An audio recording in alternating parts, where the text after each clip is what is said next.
ସମସ୍ତଙ୍କୁ ଜୟଗୁରୁ ଜଣାଉଛି। ଆଜିର ସେସନ ଆମର ପୋଷଣ ପାଉଥିବା ସତ୍ସଙ୍ଗୀ ମାନଙ୍କ ପାଇଁ କେବଳ ଆମେ ଯୋଉ ମାନେ ଶନିବାରକୁ ଶନିବାର ରବିବାରକୁ ରବିବାର ଏଭ୍ରି ସଟରଡେ ଏଭ୍ରି ସଣ୍ଡେ 8:30 ରୁ 9:30 ଭିତରେ ସେସନ କରୁଛେ। ଏ ସେସନଟା କେବଳ ଏଥିପାଇଁ ଯେ ଯୋଉମାନେ ପୋଷଣ ପାଉଛନ୍ତି ଗୁଗୁଲ ଲିଙ୍କ ଥ୍ରୋରେ ସେମାନଙ୍କ ମନଟା ଏତେ ଖୁସି ରହୁ, ଉତ୍ସାହିତ ରହୁ ଏବଂ ନାମଧ୍ୟାନରେ ଯେ କେତେ କେତେ କେତେ କେତେ ଗ୍ରୁପରେ ଭାଇମାନେ ଉପକୃତ ହେଇ ତାଙ୍କ ସମସ୍ୟା ଗୁଡ଼ା ଦୂର କରିଛନ୍ତି, ଜଞ୍ଜାଳକୁ ଦୂର କରିଛନ୍ତି ଏବଂ ଆଚାର୍ଯ୍ୟଙ୍କ ଭଳି ଦକ୍ଷ ହେଇ ନିଜକୁ ପରିସ୍ଥିତିରେ ଯୁଝି ଠାକୁରଙ୍କୁ ଜିତେଇବା ପାଇଁ ଅଣ୍ଟା ଭିଡ଼ିଛନ୍ତି। ଏମାନଙ୍କ ମୁହଁରୁ ଆମେ ଶୁଣିବା କାହିଁକି ବେଳେ ବେଳେ ଆମକୁ ଏକୁଟିଆ ଲାଗେ, ଆରେ ମୁଁ କରୁଛି ମୋର ହଉନି, ଆଉ ଜଣେ ଭାଇ କହିଲା ମୋର ନାମଧ୍ୟାନ କରୁଛି ବି ହଉନି।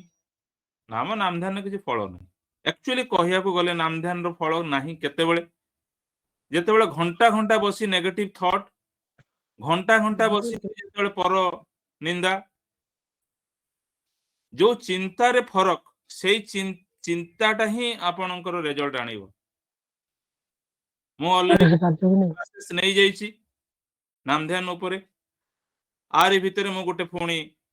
ଆଉ ଗୋଟେ କ୍ଲାସ ନେବାକୁ ପ୍ରସ୍ତୁତ ହେବି। ତାର କାରଣ ହେଲା ଯେ ଆମେ 2024 ସେପ୍ଟେମ୍ବର ଅକ୍ଟୋବର ନଭେମ୍ବର ଡିସେମ୍ବରରେ ଆମେ ଏତେ କ୍ଲାसेସ୍ ନେଇଥିଲୁ। ଇନିସିଆଲି ସମସ୍ତଙ୍କୁ ନାମଧ୍ୟାନ ଶିଖା ହଉଥିଲା, ଏବେ ତ ନାମଧ୍ୟାନ ଶିଖା ହଉନି, ତାଙ୍କୁ କେବଳ ବୁଝେଇ ଦିଆହଉଛି ଏଇ ଟାଇପର କରିବ ଆଉ କର। କିନ୍ତୁ ତଥାପି ବହୁତ ନୂଆ ଗୁରୁ ଭାଇ ମାନେ ଯୋଗ ଦେଲେଣି, ତେଣୁ ତାଙ୍କର ହୁଏତ ଜାଣିବାଟା ଅଧିକା ଦରକାର। ଏଇ ଭାବନା ନେଇ ମୁଁ ଆଗକୁ ହୁଏତ ଗୋଟେ ସେସନ 1.5 ଘଣ୍ଟାରେ ନେବି, ଇଚ୍ ଆଣ୍ଡ ଏଭ୍ରି ଅବଜେକ୍ଟ ଚିନ୍ତାର ବୁଝେଇକିରି ଏକ୍ସାମ୍ପଲ ଦେଇ ବୁଝେଇ କହିବି। ଆଜିର ଆମର ସେସନଟା କେବଳ ଆମର ଯୋଉ ଗୁରୁ ଭାଇ ମାନେ ଗ୍ରୁପରେ ଯୋଗ ଦେଇଥିଲେ ସେମାନେ ଏତେ ଦିନ ଧରି ଯୋଉ ନାମଧ୍ୟାନ କରୁଛନ୍ତି ତାଙ୍କର ଫରକଟା କଣ ପାଇଛନ୍ତି ସେଇଟା ଆମର ଶୁଣିବାର ଅଛି। ମୋର ଏଇଥିପାଇଁ ଭାରି ଆଗ୍ରହ, ତାର କାରଣ ହେଲା ଯେ ମୁଁ କିଛି ଯୋଉ ସହଯୋଗ କରିଛି ସେଥିରେ ଆକ୍ଚୁଆଲି ରେଜଲ୍ଟ ବାହାରିଛି କି ନାହିଁ, ଆଉ ଯଦି ରେଜଲ୍ଟ ବାହାରିଛି ଆଉ ଟିକେ କେମିତି ବାହାର କରିବା, ଆଉ ଯଦି ବାହାରି ନାହିଁ ତାହେଲେ ଆହୁରି କେମିତି ଚେଞ୍ଜେସ୍ କରିବା। ତ ମୋର ମାନେ ଚିନ୍ତାଟା ହେଲା ଏଇଆ ଯେ ମୁଁ ଆହୁରି କିପରି ଭଲ କରିବି, ଯେମିତି ସମସ୍ତେ ବହୁତ ଅଳ୍ପ ସମୟ ଭିତରେ କ୍ୟାଚ୍ କରିପାରନ୍ତି ଯେ କୋଉଟା ଚିନ୍ତା କିପରି ଚିନ୍ତା ଆଣିବା ଦରକାର ନାମଧ୍ୟାନରେ, ଯାହାଫଳରେ ଆମ ସମସ୍ୟା ଗୁଡ଼ା ଦୂର ହେଇପାରେ। ଠିକ ଅଛି, ଆଜି ଆମ ଗହଣରେ 3 ଜଣ ସତ୍ସଙ୍ଗୀ ନାମଧ୍ୟାନ ଉପରେ ତାଙ୍କର ଅନୁଭୂତି ଜଣାଇବେ। କିନ୍ତୁ କଥାଟି ହେଲା ବହୁତ ଜଣ ଭାବି ପାରନ୍ତି 3 ଜଣକୁ ନେଇକିରି 1.5 ଘଣ୍ଟା କରିବା କଣ ଦରକାର, ଗୋଟେ 2 ଜଣରେ ବି ହେଇଥାନ୍ତା। କିନ୍ତୁ ମୋର ଭାଇମାନଙ୍କର ଉତ୍ସାହ ଏତେ ଆଉ ଏତେ ସଂଖ୍ୟାରେ ଏମାନେ ଯୋଗ ଦେବାରେ କ୍ୟୁରେ ଅଛନ୍ତି। ଏବେ ବର୍ତ୍ତମାନ ଭାବୁଛି ହୁଏତ 15-20 ଦିନ ଧରିକି ମୋତେ ଯାଜନ କରିବାକୁ ପଡ଼ିବ 15-20 ଜଣକୁ ଗୁରୁ ଭାଇଙ୍କୁ ଗ୍ରୁପରେ ଯୋଗ ଦେବା ପାଇଁ, ଏତେ ସଂଖ୍ୟାରେ ରିକ୍ୱେଷ୍ଟ ଆସୁଛି। ତ ମୋତେ ମାପି ଚୁପିକି ନେଇକି ଯିବାର ଅଛି, ଯୋଉ ଭାଇମାନଙ୍କର ପୋଟେନ୍ସି ଅଛି କରିପାରିବେ। ସେଥିପାଇଁ ସମସ୍ତେ ଯେ ନାମଧ୍ୟାନ ଯୋଉ କରୁଛନ୍ତି ସତ୍ସଙ୍ଗୀ ମାନେ ତାଙ୍କର ଛୋଟ ବଡ଼ ଯାହା ବି ଅନୁଭୂତି ହେଇଛି ସମସ୍ତଙ୍କୁ ମୌକା ମିଳିବା ଦରକାର, ସୁଯୋଗ ମିଳିବା ଦରକାର ସେମାନେ ବ୍ୟକ୍ତ କରିବା ପାଇଁ। ସେଥିଲାଗି ଗୋଟିଏ ଗୋଟିଏ ଗୁରୁ ଭାଇଙ୍କୁ ଯଦି ଦିଆଯାଏ ତାହେଲେ ସରିବନି। ସେଥିପାଇଁ ମୁଁ ସମଅପ୍ କରି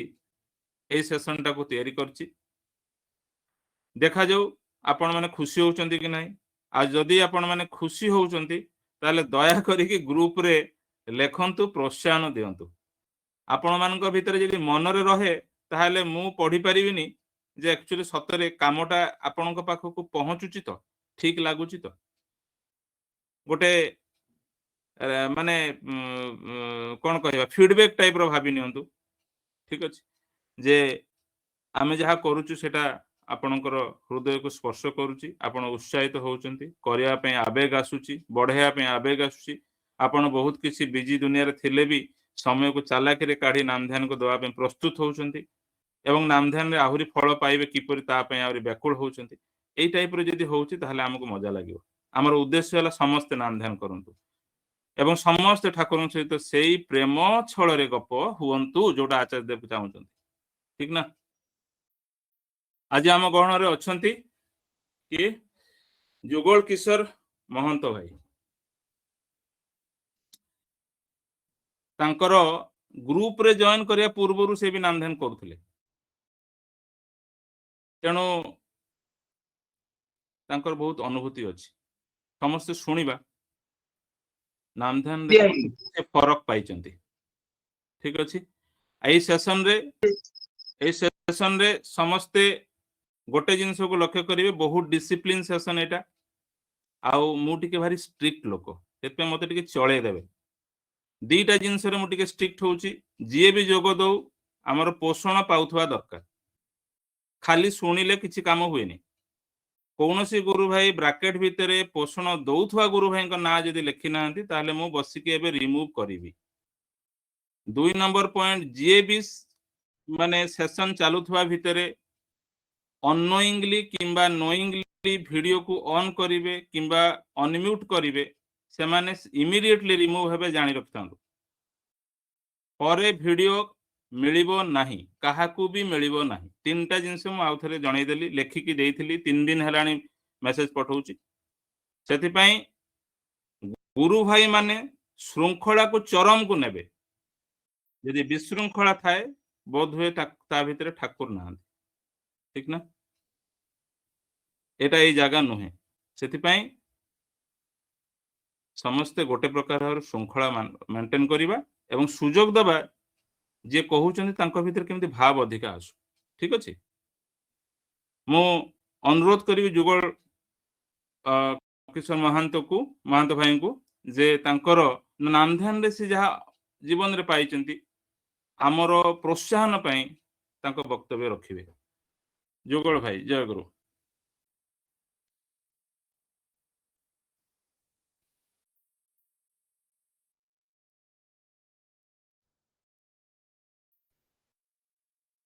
जुगल भाई सुनी पारुचंती सुनी पारुची भाई जय गुरु मो आवाज सुनी पारुचंती एबे क्लियर आसिला आ बहुत माने वॉल्यूम भी बढ़िया अछि ठीक अछि आज्ञा जय गुरु जय वंदे लोकतिलकं सतत वार्तां विभूषणं अमरकुसु सारं लोक जीवनं प्रणय प्रमत जाग जीवनं वंदे जीवनं सत्पुरुषं परम प्रेममय श्री ठाकुर परमाध्य जगत जननी श्री बड़मा परम पूज्य पाद युगाचार्य श्री बड़दा परम पूज्य पद श्री आचार्य देव सभी पद पंकज मोर प्रणाम आज यही आलोचना जा स्थिरीकृत होईची उच्च साधना निमित्त साधना भितर दे अनुभूतिर गल्प भितर दे जो ऑनलाइन माध्यम रे वर्चुअली उपस्थित थिबा मोर समस्त गुरु भ्राता गुरुमा समस्त मोर जय गुरु तेबे सुंदर भावे अधेय स्नेहाशीष भाई जो प्रचेष्टा एनकरेजमेंट भितर दे एक उत्साहित मन भितर दे आमे समस्ते उपस्थित सुंदर भावे श्रृंखलित भावे जे ठाकुर को आमे ग्रहण करिछु दीक्षा माध्यम दे एवं जते बड़े से सहप्रतिनिधि आमको दीक्षा दियंती सर्वप्रथमे जजन जाजन इष्टभूति कथा सुंदर भावे आलोचना रखी ठाकुर को नहीं केमिति आमे चलीबा केमिति हमर प्रत्येक दैनंदिन जीवन टी सुंदर भावे चलिबो तार एक पथ बतई थांती एवं जेते भी से बताती आ सही समय आमर जेते भी भाव थाउ जो प्रकार आमर स्थिति थाउ माने बुझीबार सही ସ୍ୱଳ୍ପ ହଉ ଅଧିକ ହଉ ବୁଝିବା ଭିତର ଦେଇ ଆମେ ଆରମ୍ଭ କରିଥାଉ। ତେବେ ମୁଁ ବିଶେଷ କନସେପ୍ଟକୁ ଯିବି ନାହିଁ, ସ୍ନେହାଶିଷ ଭାଇ ବାର ବାର କହିଛନ୍ତି ଏବଂ କନସେପ୍ଟ କହିବାର ଆବଶ୍ୟକ ବର୍ତ୍ତମାନ ନାହିଁ। କଥା ହଉଛି ଯଦି ମୋର ବ୍ୟକ୍ତିଗତ କଥା ଆରମ୍ଭ କରିବାକୁ ଯିବି ତାହେଲେ ମୋର ଜନ୍ମ ହଉଛି ସତ୍ସଙ୍ଗୀ ପରିବାର ଭିତରେ। ଆପଣ ବୁଝିପାରୁଥିବେ ଯେ ଯେତେବେଳେ ଲୋକକୁ ଟିକେ ଗରମ ଲାଗୁଛି ତାପରେ ତାକୁ ଗୋଟେ ଏସି ରୁମ ଭିତରେ ପୁରେଇ ଦିଆଯାଏ, ଦେଖିବେ ସେ ଗୋଟେ ଆନନ୍ଦ ଆଉ ମାନେ ଗରମର କଷ୍ଟ ଆଉ ଶୀତ ତାପ ନିୟନ୍ତ୍ରିତ କକ୍ଷ ଭିତରେ ଆରାମ ଟିକେ କହିବାକୁ ଅତି ସହଜ ହୁଏ। ତ ସେଇ କଥା ଯେ ଆମେ ଯେତେବେଳେ ଜନ୍ମ ନେଲୁ ଆଉ ବୁଦ୍ଧି ହେଇଛି, ଝାପ୍ସା ଝାପ୍ସା ବୁଦ୍ଧି ହେଇଛି, ସେତେବେଳୁ ଯେ ଇଷ୍ଟବୃତ୍ତି କରିବାକୁ ହୁଏ, ଇଷ୍ଟବୃତ୍ତି କେତେ ଟାଣରେ କରିବାକୁ ହୁଏ ସେଇ ଜିନିଷର ଅଲଗା ଜିନିଷ। କି ନାମଧାନ ଏତେ ଧ୍ୟାନ ନାହିଁ ଯେ କେମିତି କରୁଥିଲୁ କଣ କରୁଥିଲୁ, କିନ୍ତୁ ଗୋଟେ ଅଭ୍ୟାସ ଯେ ଯେତେବେଳେ ନିଦଟା ଭାଙ୍ଗୁଥିଲା ଆମେ ରଜତ ମୁଦ୍ରାଟି ନେଇ ଇଷ୍ଟବୃତ୍ତି କରୁଥିଲୁ। ଆଉ ସନ୍ଧ୍ୟା ହେଲେ ନିଶ୍ଚିତ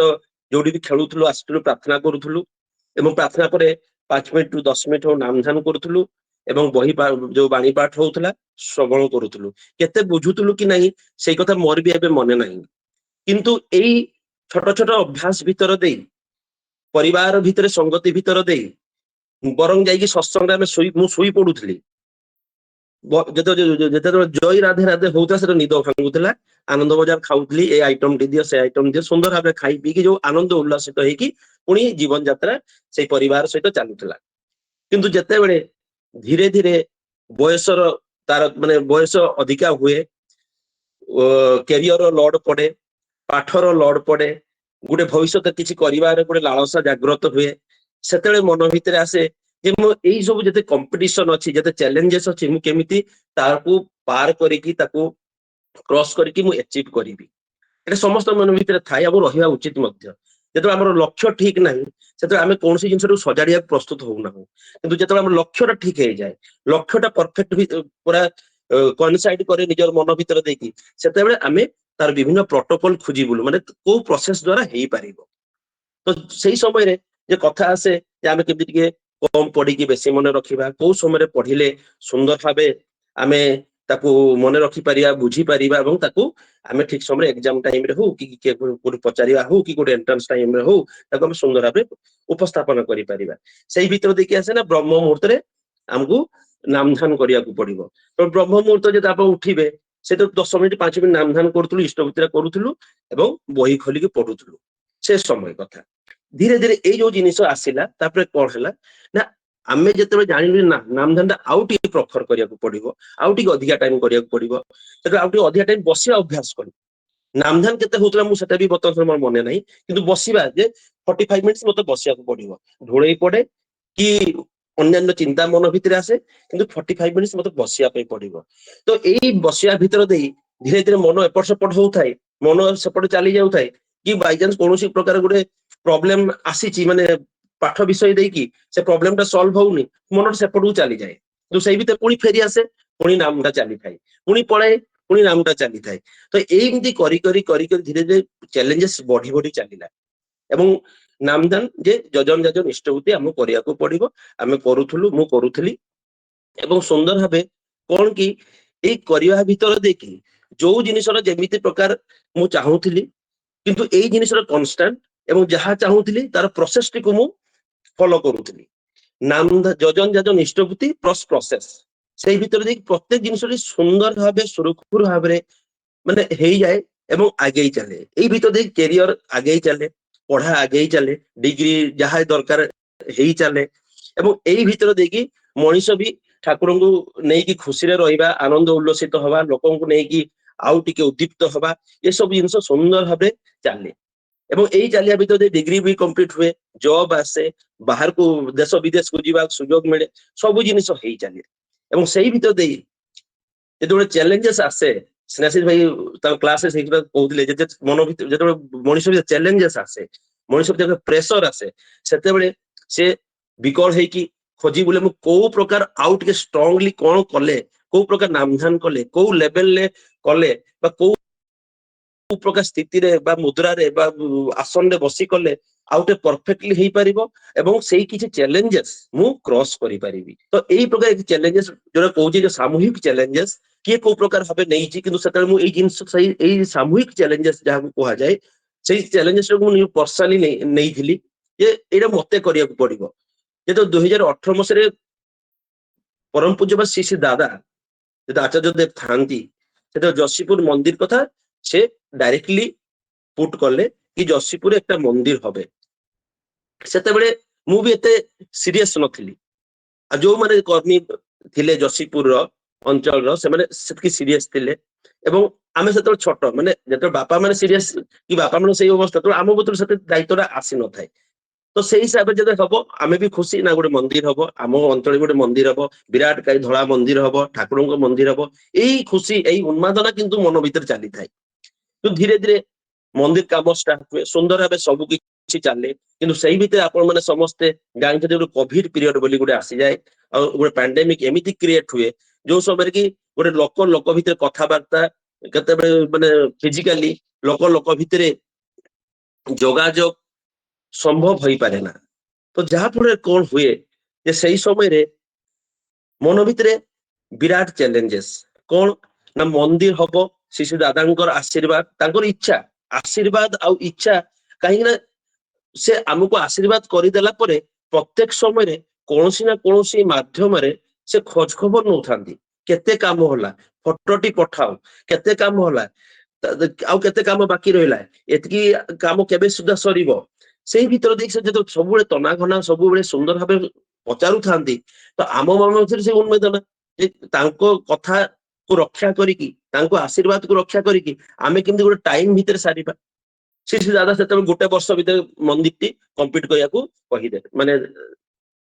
आदेश निर्देश दियंती समस्ते गुरु भाई समस्ते लागि पड़िछंती केमति मंदिर टी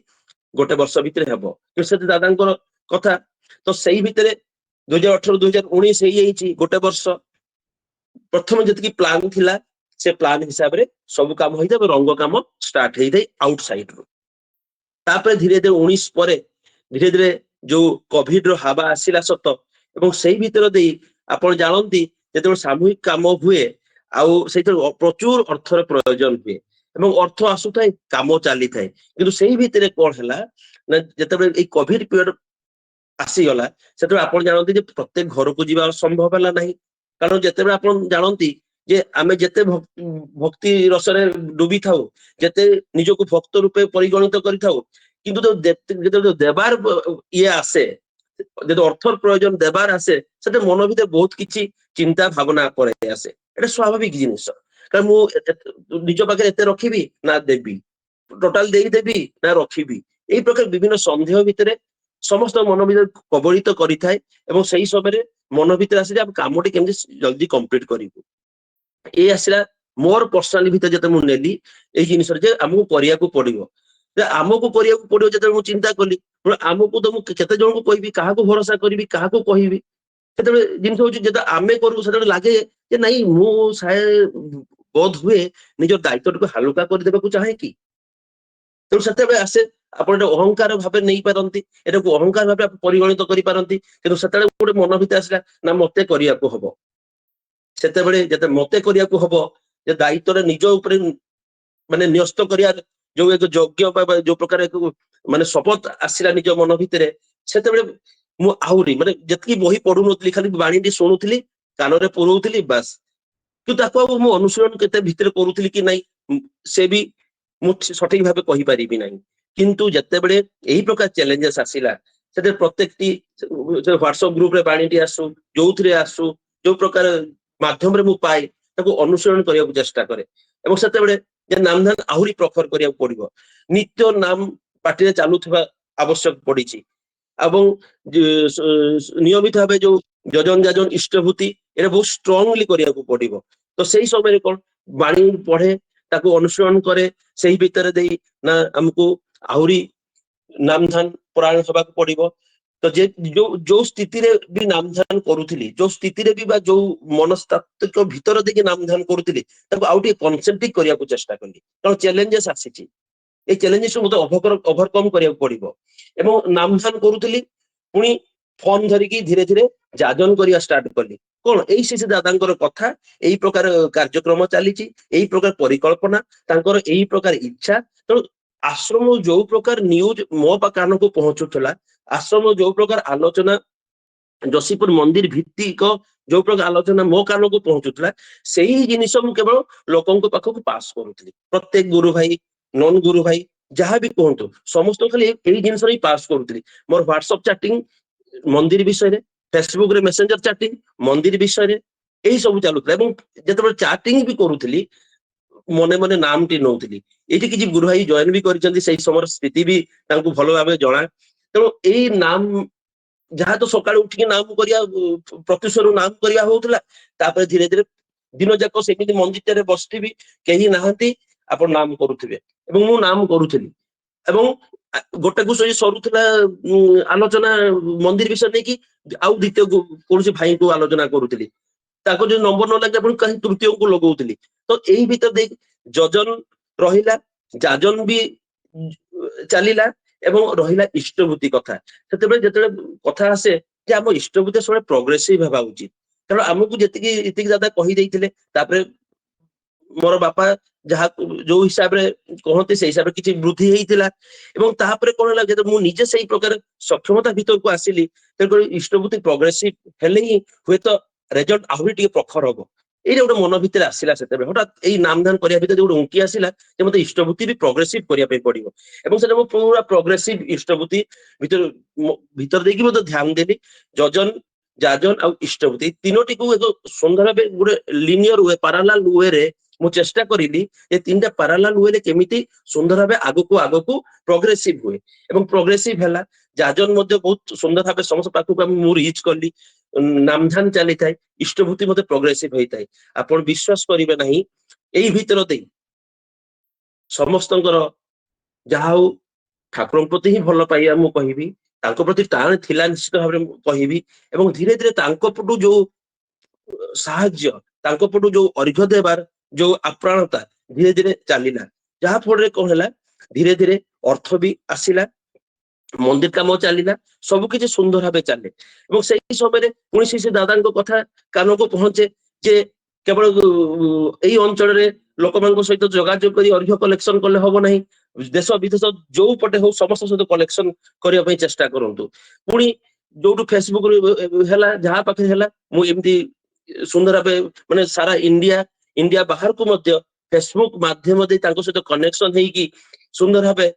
ସମସ୍ତ ଯୋଗାଯୋଗ ହୁଏ, ତାଙ୍କ ସହିତ ଆଲୋଚନା ହୁଏ। ଏବଂ ସେଇ ଭିତରେ ଦେଇକି କଣ ହୁଏ ଯେ ଏମିତି ହେଲା କି ଇଭିନ ନେପାଳ ଗୋଟେ ଦେଶ ଆପଣ ଜାଣନ୍ତି, ଯୋଉ କି ତାଙ୍କର ଆର୍ଥିକ ପରିସ୍ଥିତି ଭାରତରୁ ବି ନ୍ୟୁନତର, କିନ୍ତୁ ଯେତେବେଳେ ଶିଶୁ ଦାଦାଙ୍କର ଆଶୀର୍ବାଦ କଥା ଶୁଣନ୍ତି, ମୁଁ ଜାଣେ ନା ମୁଁ କୋଉ ପ୍ରକାର ତାଙ୍କୁ ଯାଜନ କରିଛି, କୋଉ ପ୍ରକାର ତାଙ୍କ ସହିତ ମୁଁ କଥା ହେଇଛି ମେସେଞ୍ଜର କଲରେ, ସେଇ ଭାବଟା କଣ ଥିଲା, ସେଟା ସେଇ ସମୟରେ ଗୋଟେ ଭାବଟା ଅଲଗା। ନିଶ୍ଚିତ ଭାବରେ ଏବେ ଆଉ ସେଇ ଭିତରେ ଡିଫରେନ୍ସଟା ବହୁତ ମାନେ ବେଶୀ। ଏବଂ ଯେତେବେଳେ ଏଇ କଥା ଶୁଣିଲେ ସେମାନେ ମାନେ କଥା ଦିଅନ୍ତି, ନା ଠିକ ଅଛି, ଆମେ ବି ସେ ଯୋଉ ଦାଦାଙ୍କର ଯେହେତୁ ଆଶୀର୍ବାଦ ଅଛି, ତାଙ୍କର ଯେହେତୁ ଇଚ୍ଛା ଅଛି, ଆମେ ମଧ୍ୟ ଏଥିପାଇଁ କାର୍ଯ୍ୟ କରିବୁ। ଆପଣ ବିଶ୍ୱାସ କରିବେନି, ମାନେ ଅନଏକ୍ସପେକ୍ଟେଡ ରୁ ଅଧିକା ତାଙ୍କ ତରଫରୁ ଅର୍ଘ୍ୟ ଯୋଗାଣ ହେଇଥିଲା ଯଶୀପୁର ମନ୍ଦିର ପାଇଁ। ତେଣୁ ମୁଁ କହେ ଯେ ମୋର ପର୍ସନାଲି ଯୋଉ ଉନ୍ନତି କଥା କି ପର୍ସନାଲି ଯୋଉ କଥା ମୁଁ କହିବାକୁ ଚାହୁଁଛି, ଏଇଟା ହିଁ ମୋର ପର୍ସନାଲ, ଯେ ଠାକୁରଙ୍କ କାମଟା କି ସୁନ୍ଦର ଭାବରେ କେମିତି ଆଉ ତାଙ୍କ ମନ ମାଫିକ ନେଇ ଚାଲିବ, ଏଇଟା ହିଁ ମୋର ନିଜସ୍ୱ।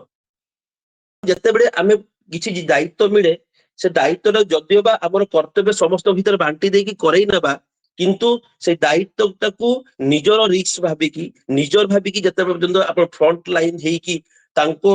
ଉପରେ ସମ୍ପୂର୍ଣ୍ଣ ଡିପେଣ୍ଡେଣ୍ଟ ହେଇକି ନାମଧାନ କରିବା, ମୁଁ କରିଦେବି, ଏଇ ଅହଂଟା ବେଳେ ବେଳେ ହୁଏତ ଧୋକା ଦେଇପାରେ। କିନ୍ତୁ ଆପଣ ଚାହିଁଛନ୍ତି ମାନେ ନିଶ୍ଚିତ ହବ, ଆଉ ତା ପାଇଁ ରାସ୍ତା ଅଛି। ଏବଂ ରାସ୍ତାରେ ଖୋଜିବା ପାଇଁ ଆପଣ ଧୀରେ ଧୀରେ କଣ ହବ, ନିଶ୍ଚିତ ଭାବେ ଅନୁରାଗ ନେଇକି ନାମଧାନ ହବ, ଯଜନ ହବ, ଯାଜନ ହବ, ଇଷ୍ଟଭୂତି ହବ। ଏଇ ତିନିଟା ଜିନିଷ ଯଦି ପାରାଲାଲରେ ଚାଲିବ, ଆପଣ ଦେଖିବେ ନିଶ୍ଚିତ ଭାବେ ସେଇ ଜିନିଷଟା ଆକ୍ସନକୁ ପଳେଇ ଆସେ, ଅଟୋମେଟିକ ଆକ୍ସନରେ ପଳେଇ ଆସେ। ଆପଣଙ୍କ ଦ୍ଵାରା ହଉ ବା ଅନ୍ୟ କାହା ଦ୍ଵାରା ହଉ, ଯିଏ ବି ଏଇ ଜିନିଷ ବା ସେଇ ପ୍ରୋବ୍ଲେମ ଭିତରେ ଜିନିଷଟା ସେଇ ମେସେଜଟା ପାଇଛି, ଦେଖିବେ ତାଙ୍କ ଦ୍ଵାରା ହେଇ ଚାଲିବ।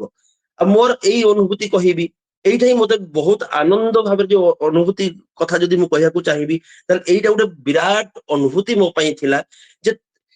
ମାନେ ଫୁଲି ସମର୍ପିତ ହେଇକି ତାଙ୍କ ଉପରେ ସମ୍ପୂର୍ଣ୍ଣ ନ୍ୟସ୍ତ କରିକି ତାଙ୍କ ଦ୍ଵାରା ଯାହା କୁହାହେଇଛି ଯେତିକି କାମ ଏଇ ଯଜନ ଯାଜନ ଇଷ୍ଟଭୂତି ଏଇ ତିନୋଟି ପାରାଲାଲି ଯେତେବେଳେ ଆମେ କରିଚାଲିବା ପ୍ରତ୍ୟେକ କର୍ମଟି ଦେଖିବେ ଅଟୋମେଟିକାଲି ଆକ୍ସନରେ ପରିଣତ ହୁଏ ବା ସୁନ୍ଦର ଭାବେ ଇମ୍ପ୍ଲିମେଣ୍ଟ ହୁଏ। ତ ଜିନିଷ ହଉଛି କଣ ଯେ ଯେତେବେଳେ ଆମେ ଚାହୁଁଛୁ ଯେ କୌଣସି କାମଟି କରିବା ଆଉ ନାମଧାନ ଦ୍ଵାରା ହବ ଏଇଟା ନାମଧାନ ଦ୍ଵାରା ହୁଏ। କଥା କଣ ଯେତେବେଳେ ନାମଧାନ ଟା ଆମେ କରୁ ସେତେବେଳେ କଣ ହୁଏ ବିଭିନ୍ନ ପ୍ରକାର ଭର୍ଟିକାଲ୍ସ ଆମ ମନ ଭିତରକୁ ଆସେ। ଭର୍ଟିକାଲ୍ସ ମିନ୍ସ ରାସ୍ତା। ପୁଣି ସେଇ ରାସ୍ତା ଭିତରେ ଚୁଜ୍ କରିବାର କଥା ଅଛି ଯେ ମୁଁ କୋଉ ରାସ୍ତା ଦେଇକି ଯିବି ସେଇ ଯୋଉ ଡେ ବାଇ ଡେ ଆପଣ ନାମଧାନୀ କରୁଥିବେ ସେ ନାମଧାନଟି ହିଁ ଆପଣଙ୍କୁ ବତେଇ ଦବ ସେହି ଆପଣଙ୍କୁ ଏକ ଇଣ୍ଡିକେସନ ମାନେ ଇଣ୍ଟୁସନ ଦବ ଯେ ମୁଁ ଏଇ ରାସ୍ତାରେ ଯିବି। ଯାହା ବି ହଉ ଯେ ଯେତେବେଳେ ଦାୟିତ୍ୱ ଆସେ ସେତେବେଳେ ଆପଣ ସମ୍ପୂର୍ଣ୍ଣ ଭାବେ ନିଜକୁ ମାନେ ଡିପେଣ୍ଡେଣ୍ଟ କରି ଚଳିଲେ ସମ୍ପୂର୍ଣ୍ଣ ନିର୍ଭର କରିବାକୁ ପଡିବ ସେଇ ପରମପିତାଙ୍କ ଉପରେ ଏବଂ ପରମପିତା ସେଇ ସମୟରେ କଣ ହେଲା ଯୋଉ ରାସ୍ତା ଦେଇଥିବେ ଏଇ ତ ରାସ୍ତା ଆମର ଯଜନ ଯାଜନ ଇଷ୍ଟଭୂତି ଏଇ ତିନୋଟି ରାସ୍ତା ଭିତରେ ଦେଇକି ଆମକୁ ଯିବାକୁ ହୁଏ ଏବଂ ଏଇ ତିନୋଟି ରାସ୍ତା ହିଁ ଯେତେବେଳେ ମୁଁ ମାନେ ମାନେ ଫୁଲି ଡେଡିକେଟଲି ଆକ୍ସେପ୍ଟ କରିକି ଚାଲିଲି ଏବଂ ପାରାଲାଲି ଏଇ ତିନି ଜିନିଷରେ ଚାଲିଲା ଏବଂ ସବୁ କିଛି ସୁନ୍ଦର ଭାବେ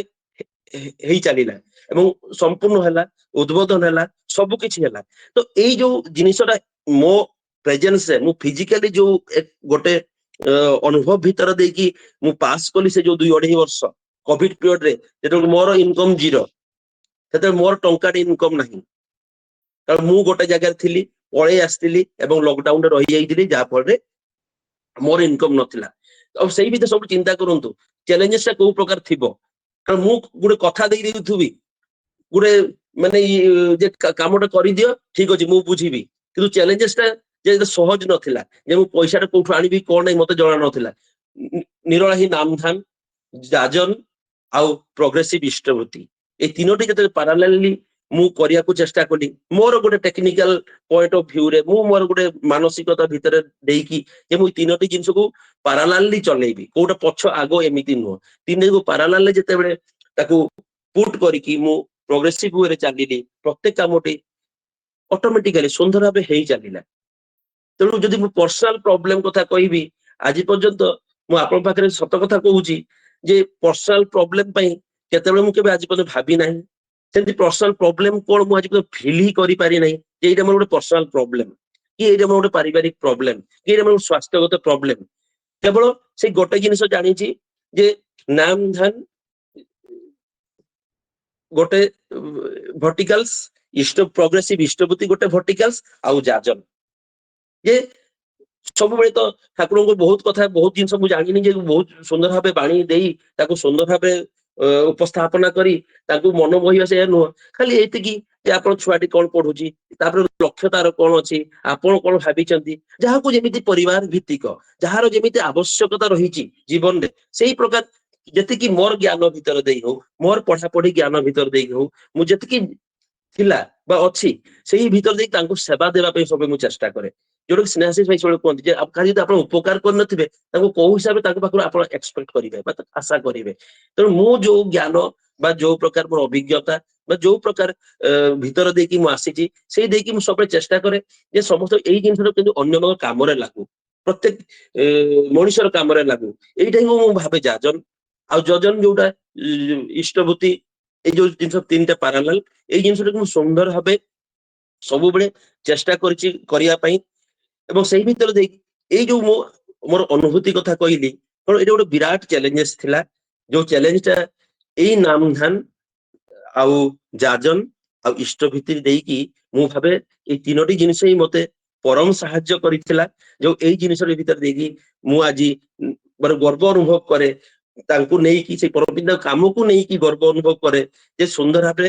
ସେଇ ଜିନିଷଟା ମାନେ ତାଙ୍କ କଥାଟି ରହିଲା ତାଙ୍କର ଆଶୀର୍ବାଦଟି ସୁନ୍ଦର ଭାବେ ଠିକ ଟାଇମଲି ଆଉ ଯୋଉ ପ୍ରକାର ହେବା କଥା ହେଇ ଉଠିଲା। ତେଣୁ ଯେତେବେଳେ କୌଣସି ବି ଆସୁଛି କର୍ମ ସେତେବେଳେ ଆପଣ ସେ କର୍ମଟିକୁ ନିଜର ଭାବିବେ, ମୋର ବୋଲି ଭାବିବେ ଏବଂ ତାଙ୍କର ଯୋଉ ରାସ୍ତା ବା କଥା ବା ଯୋଉ ପ୍ରକାର ଅଛି ସୁନ୍ଦର ଆମେ ଯାଜନ ମାଧ୍ୟମ ସବୁବେଳେ ଶୁଣୁଛୁ ସେଇଟାକୁ ସଠିକ ଭାବରେ ସୁନ୍ଦର ଭାବରେ କରିବା ପାଇଁ ଆମେ ସମସ୍ତେ ସବୁବେଳେ ଚେଷ୍ଟିତ ହେବା ଉଚିତ। ହଁ କାମଟା ସରିଗଲା ମୁଁ ନାମଧାନ ଅଳ୍ପ କରିଦେବି, ଆଜି ବହି ପଢିବିନି, କାହାକୁ ଯାଜନ କରିବିନି, ଏଇ କଥାଟା ନୁହଁ। ଆପଣ ଏଇ ଜିନିଷଟା ଆହୁରି ପ୍ରଖର ହେବା ଦରକାର, ଆହୁରି ପ୍ରଖର ହବା ଦରକାର। ହେଲେ କଣ ହବ, ଯୋଉଟା ଭାବୁଛନ୍ତି ମୋର ପର୍ସନାଲ ପ୍ରୋବ୍ଲେମ କି କଣ ପ୍ରୋବ୍ଲେମ, ଆପଣ ପର୍ସନାଲ ପ୍ରୋବ୍ଲେମ ପାଇଁ ଚିନ୍ତା କରିବାକୁ ପଡିବ ନାହିଁ। ଆପଣ ଏଇଟା ରେଗୁଲାର ଚାଲିଥିବ, ଯେମିତି ଆମେ ଭୋକ ଲାଗିଲେ ଭାତ ଖାଉଛୁ, ମାନେ ମୋର ସକାଳୁ ଉଠିବା ମାନେ ମୁଁ ନାମଧାନଟା କରିବି, ଇଷ୍ଟଭୂତି କରିବି, ସକାଳ ପ୍ରାର୍ଥନାଟା କରିବି। କାରଣ ସକାଳ ଟାଇମଟା ହିଁ ମୁଁ ଦେଖେ, ଯୋଉଟା କି ମୋର ଅନୁଭବ ଭିତରେ କହୁଛି ସକାଳ ଟାଇମଟା ହିଁ ନିଜର ଥାଏ। ସନ୍ଧ୍ୟା ଟାଇମଟା ବି ବେଳେ ବେଳେ ମୁଁ ବି ବସିକି ପ୍ରେୟାର ବହୁତ ସମୟରେ କରିପାରେ ନା, ସବୁବେଳେ ମିଟିଂ ରହୁଥାଏ ମୋର ପ୍ରଫେସନ ଭିତରେ ଦେଇକି, କେତେବେଳେ ଟ୍ରାଭେଲ୍ସ କରୁଥାଏ। ତେଣୁ ସକାଳ ଟାଇମରେ ଯୋଉଠି ବି ମୁଁ ଆଜି ଗୋଟେ ଲଜରେ ରୁହେ, ହୋଟେଲରେ ରୁହେ, ଗେଷ୍ଟ ହାଉସରେ ରୁହେ, ଘରେ ରୁହେ, ସକାଳ ଟାଇମଟା ସବୁବେଳେ ମୋର ହିଁ ଥାଏ। ତେଣୁ ଏଇ ସକାଳ ନାମଧାନ ଇଷ୍ଟଭୂତି ଆଉ ପ୍ରାର୍ଥନା ବହୁତ ଇମ୍ପାକ୍ଟ ଥାଏ। ସେଇଟା ହିଁ ଆପଣଙ୍କୁ 24 ଆୱାର୍ସ ନେକ୍ସଟ ବେଡକୁ ଯିବା ପର୍ଯ୍ୟନ୍ତ ଗୋଟେ ସଚେତନ କରି ରଖିବ, ଆଉ ସୁନ୍ଦର ଭାବରେ ଆପଣଙ୍କୁ ଉତ୍ଫୁଲ୍ଲିତ କରି ରଖିବ ଏବଂ କନଫିଡେଣ୍ଟ କରି ରଖିବ। ଏଇଟା ହିଁ ମୋର ଅନୁଭୂତି। ତେଣୁ କଥା ହଉଛି ଯେ ଆମେ ଗୋଟେ ଦିନ ଦୁଇ ଦିନ ଆଜି କରିଦେଲୁ, ତୃତୀୟ ଦିନ କଲୁ ନାହିଁ, ସେମିତି ନାହିଁ। ବରଂ ଅଳ୍ପ ସମୟ ହଉ, ଯେମିତି ହଉ, ଆମେ ପ୍ରତ୍ୟେକ ଦିନ କିନ୍ତୁ ସେଇ ନାମଧାନ ଟିକୁ କଣ୍ଟିନ୍ୟୁ କରିବା। ଏବଂ ଯେତେବେଳେ ସମୟ ମିଳୁଛି, ଯଦି କେତେବେଳେ 10 ମିନିଟ ଆପଣ ସମୟ ପାଉଛନ୍ତି, 10 ମିନିଟ ବି ନାମଧାନ କରନ୍ତୁ, ଦେଖିବେ ଆହୁରି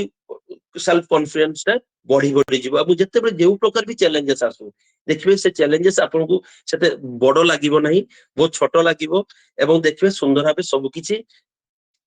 ହେଇଯିବ। ମାନେ କହିବାକୁ ମାନେ ମୁଁ ସେଇ ଭାବରେ ପ୍ରକାଶ କରିପାରୁନାହିଁ, ସେଇ ଜିନିଷଟା ଅଟୋମେଟିକ ହେଇ ଚାଲିବ। ଆପଣ ବାସ୍ ଖାଲି ମାନେ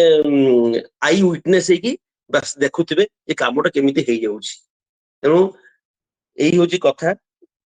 ଆଉ ମୁଁ ଆଶା କରୁଛି ଏଇ ମୋର ସ୍ୱଳ୍ପ ଅନୁଭୂତି ଆପଣଙ୍କୁ ଭଲ ଲାଗିଥିବ। ଆଉ ସମସ୍ତଙ୍କ ସର୍ବବିଧ ମଙ୍ଗଳ କାମନା କରି ଏତିକି ମୁଁ ବକ୍ତବ୍ୟ ରଖୁଛି। ଜୟ ଗୁରୁ। ଜୟ ଗୁରୁ। ନାମଧାନ ଟା ଗୋଟେ ସାବୁନ। ଯଦି ଇଷ୍ଟଭୂତି କମ କରୁଛି, ଯଦି ମୁଁ ଯାଜନ କମ କରୁଛି, ତାହେଲେ ମୋର ପରିବେଶ ତିଆରି ହଉନି। ଆଉ ଯଦି ମୁଁ ଇଷ୍ଟଭୂତି କମ କରୁଛି, ଠାକୁରଙ୍କୁ କମ ଖୁଆଉଛି ଆଉ ମୁଁ ବେଶୀ ଖାଉଛି, ତାହେଲେ ଠାକୁରଙ୍କୁ ବଡ କରୁନି। ଏଇ ଯୋଉ ଆଧ୍ୟାତ୍ମିକ ଚେତନା ଭିତରେ ଯୋଉ ଅସଂଯତ ଅସଙ୍ଗତି, ଆକୁ ଠିକ କରିବା। ମୁଁ କୋଉ ସେକ୍ସନରୁ କୋଉ ଜାଗାରୁ ଭୁଲ କରୁଛି, ମୋର କରଣୀୟ ଯୋଉଟା ସେଟାରୁ କମ କରୁଛି, ଏଗୁଡିକୁ ମନେ ପକେଇବା। ଆ ଭିତରେ ଦେଇକରି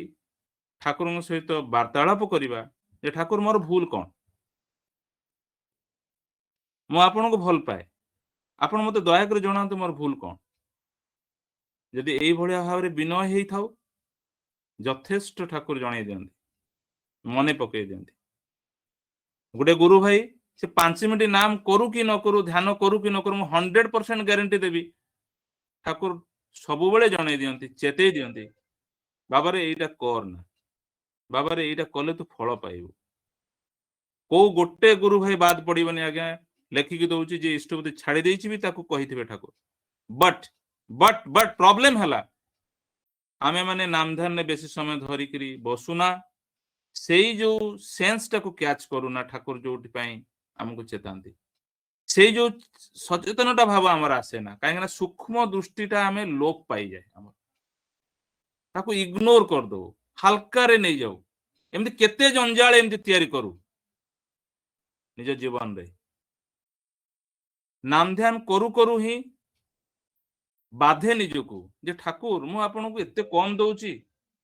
ଯଦିଓ ମୁଁ ଯଥେଷ୍ଟ ଇନକମ କରିପାରୁଛି, ଦେଇପାରିବିନି କଣ ଠାକୁର, ନିଜକୁ ଠେଲି ବସେ। ଯେତେବେଳେ ଆମେ ଇଷ୍ଟଭୂତିର କୋଉଠି ଗୋଟେ ପଢିଦେଲୁ, କୋଉଠି ଗୋଟେ ସତ୍ସଙ୍ଗରେ ଆଲୋଚନା ହେଇଗଲା, ଏଇ ଯୋଉ ସୂକ୍ଷ୍ମ ଭାବରେ ରହୁ ନାମ କରୁ, ଆ ଭିତରେ ଦେଇ ଗୋଟେ ଠେଲି ଦିଏ, ଧକ୍କା ଲାଗେ। ଗୋଟେ ଛୋଟ ଘଟଣାଟେ କହୁଛି। ମୁଁ ଗୋଟେ ସତ୍ସଙ୍ଗରେ ଥିଲି ଏବଂ ପୂଜ୍ୟପାଦ ଆଚାର୍ଯ୍ୟ ଦେବ ଯୋଉ ଚପଲ ପିନ୍ଧନ୍ତି, ସିପାହୀଦାର ବି ସେଇ ଚପଲ ପିନ୍ଧନ୍ତି, ସେଇ ଟାଇପର ଚପଲ। କିନ୍ତୁ ଆଚାର୍ଯ୍ୟ ଦେବ ବାହାରି ଆସିଛନ୍ତି ଏବଂ ସିପାହୀଦାଙ୍କର चप्पलटा पिंधि पड़े सिपाही जो बाहर जानी मो भाई चप्पल यहीटा मु पिंधि पारिनी एवं चप्पल को मुंडे धरी धरी धरी धरी धरी धरी धरी धरी धरी धरी आसिकी आचार्य को देइछन्ति सेई दिन आमे साधारण भाव में जी भी ध्यान करूँ आगे प्रॉब्लम कोठी होउची गुरु भाई आम भितर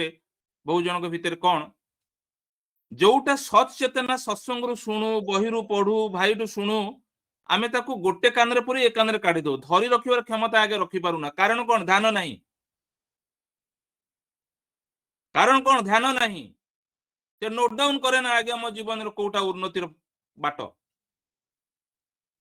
से दिन मो बापा पाखे चप्पल रखेनी बापा जो चप्पल रखते से पाखे रखेनी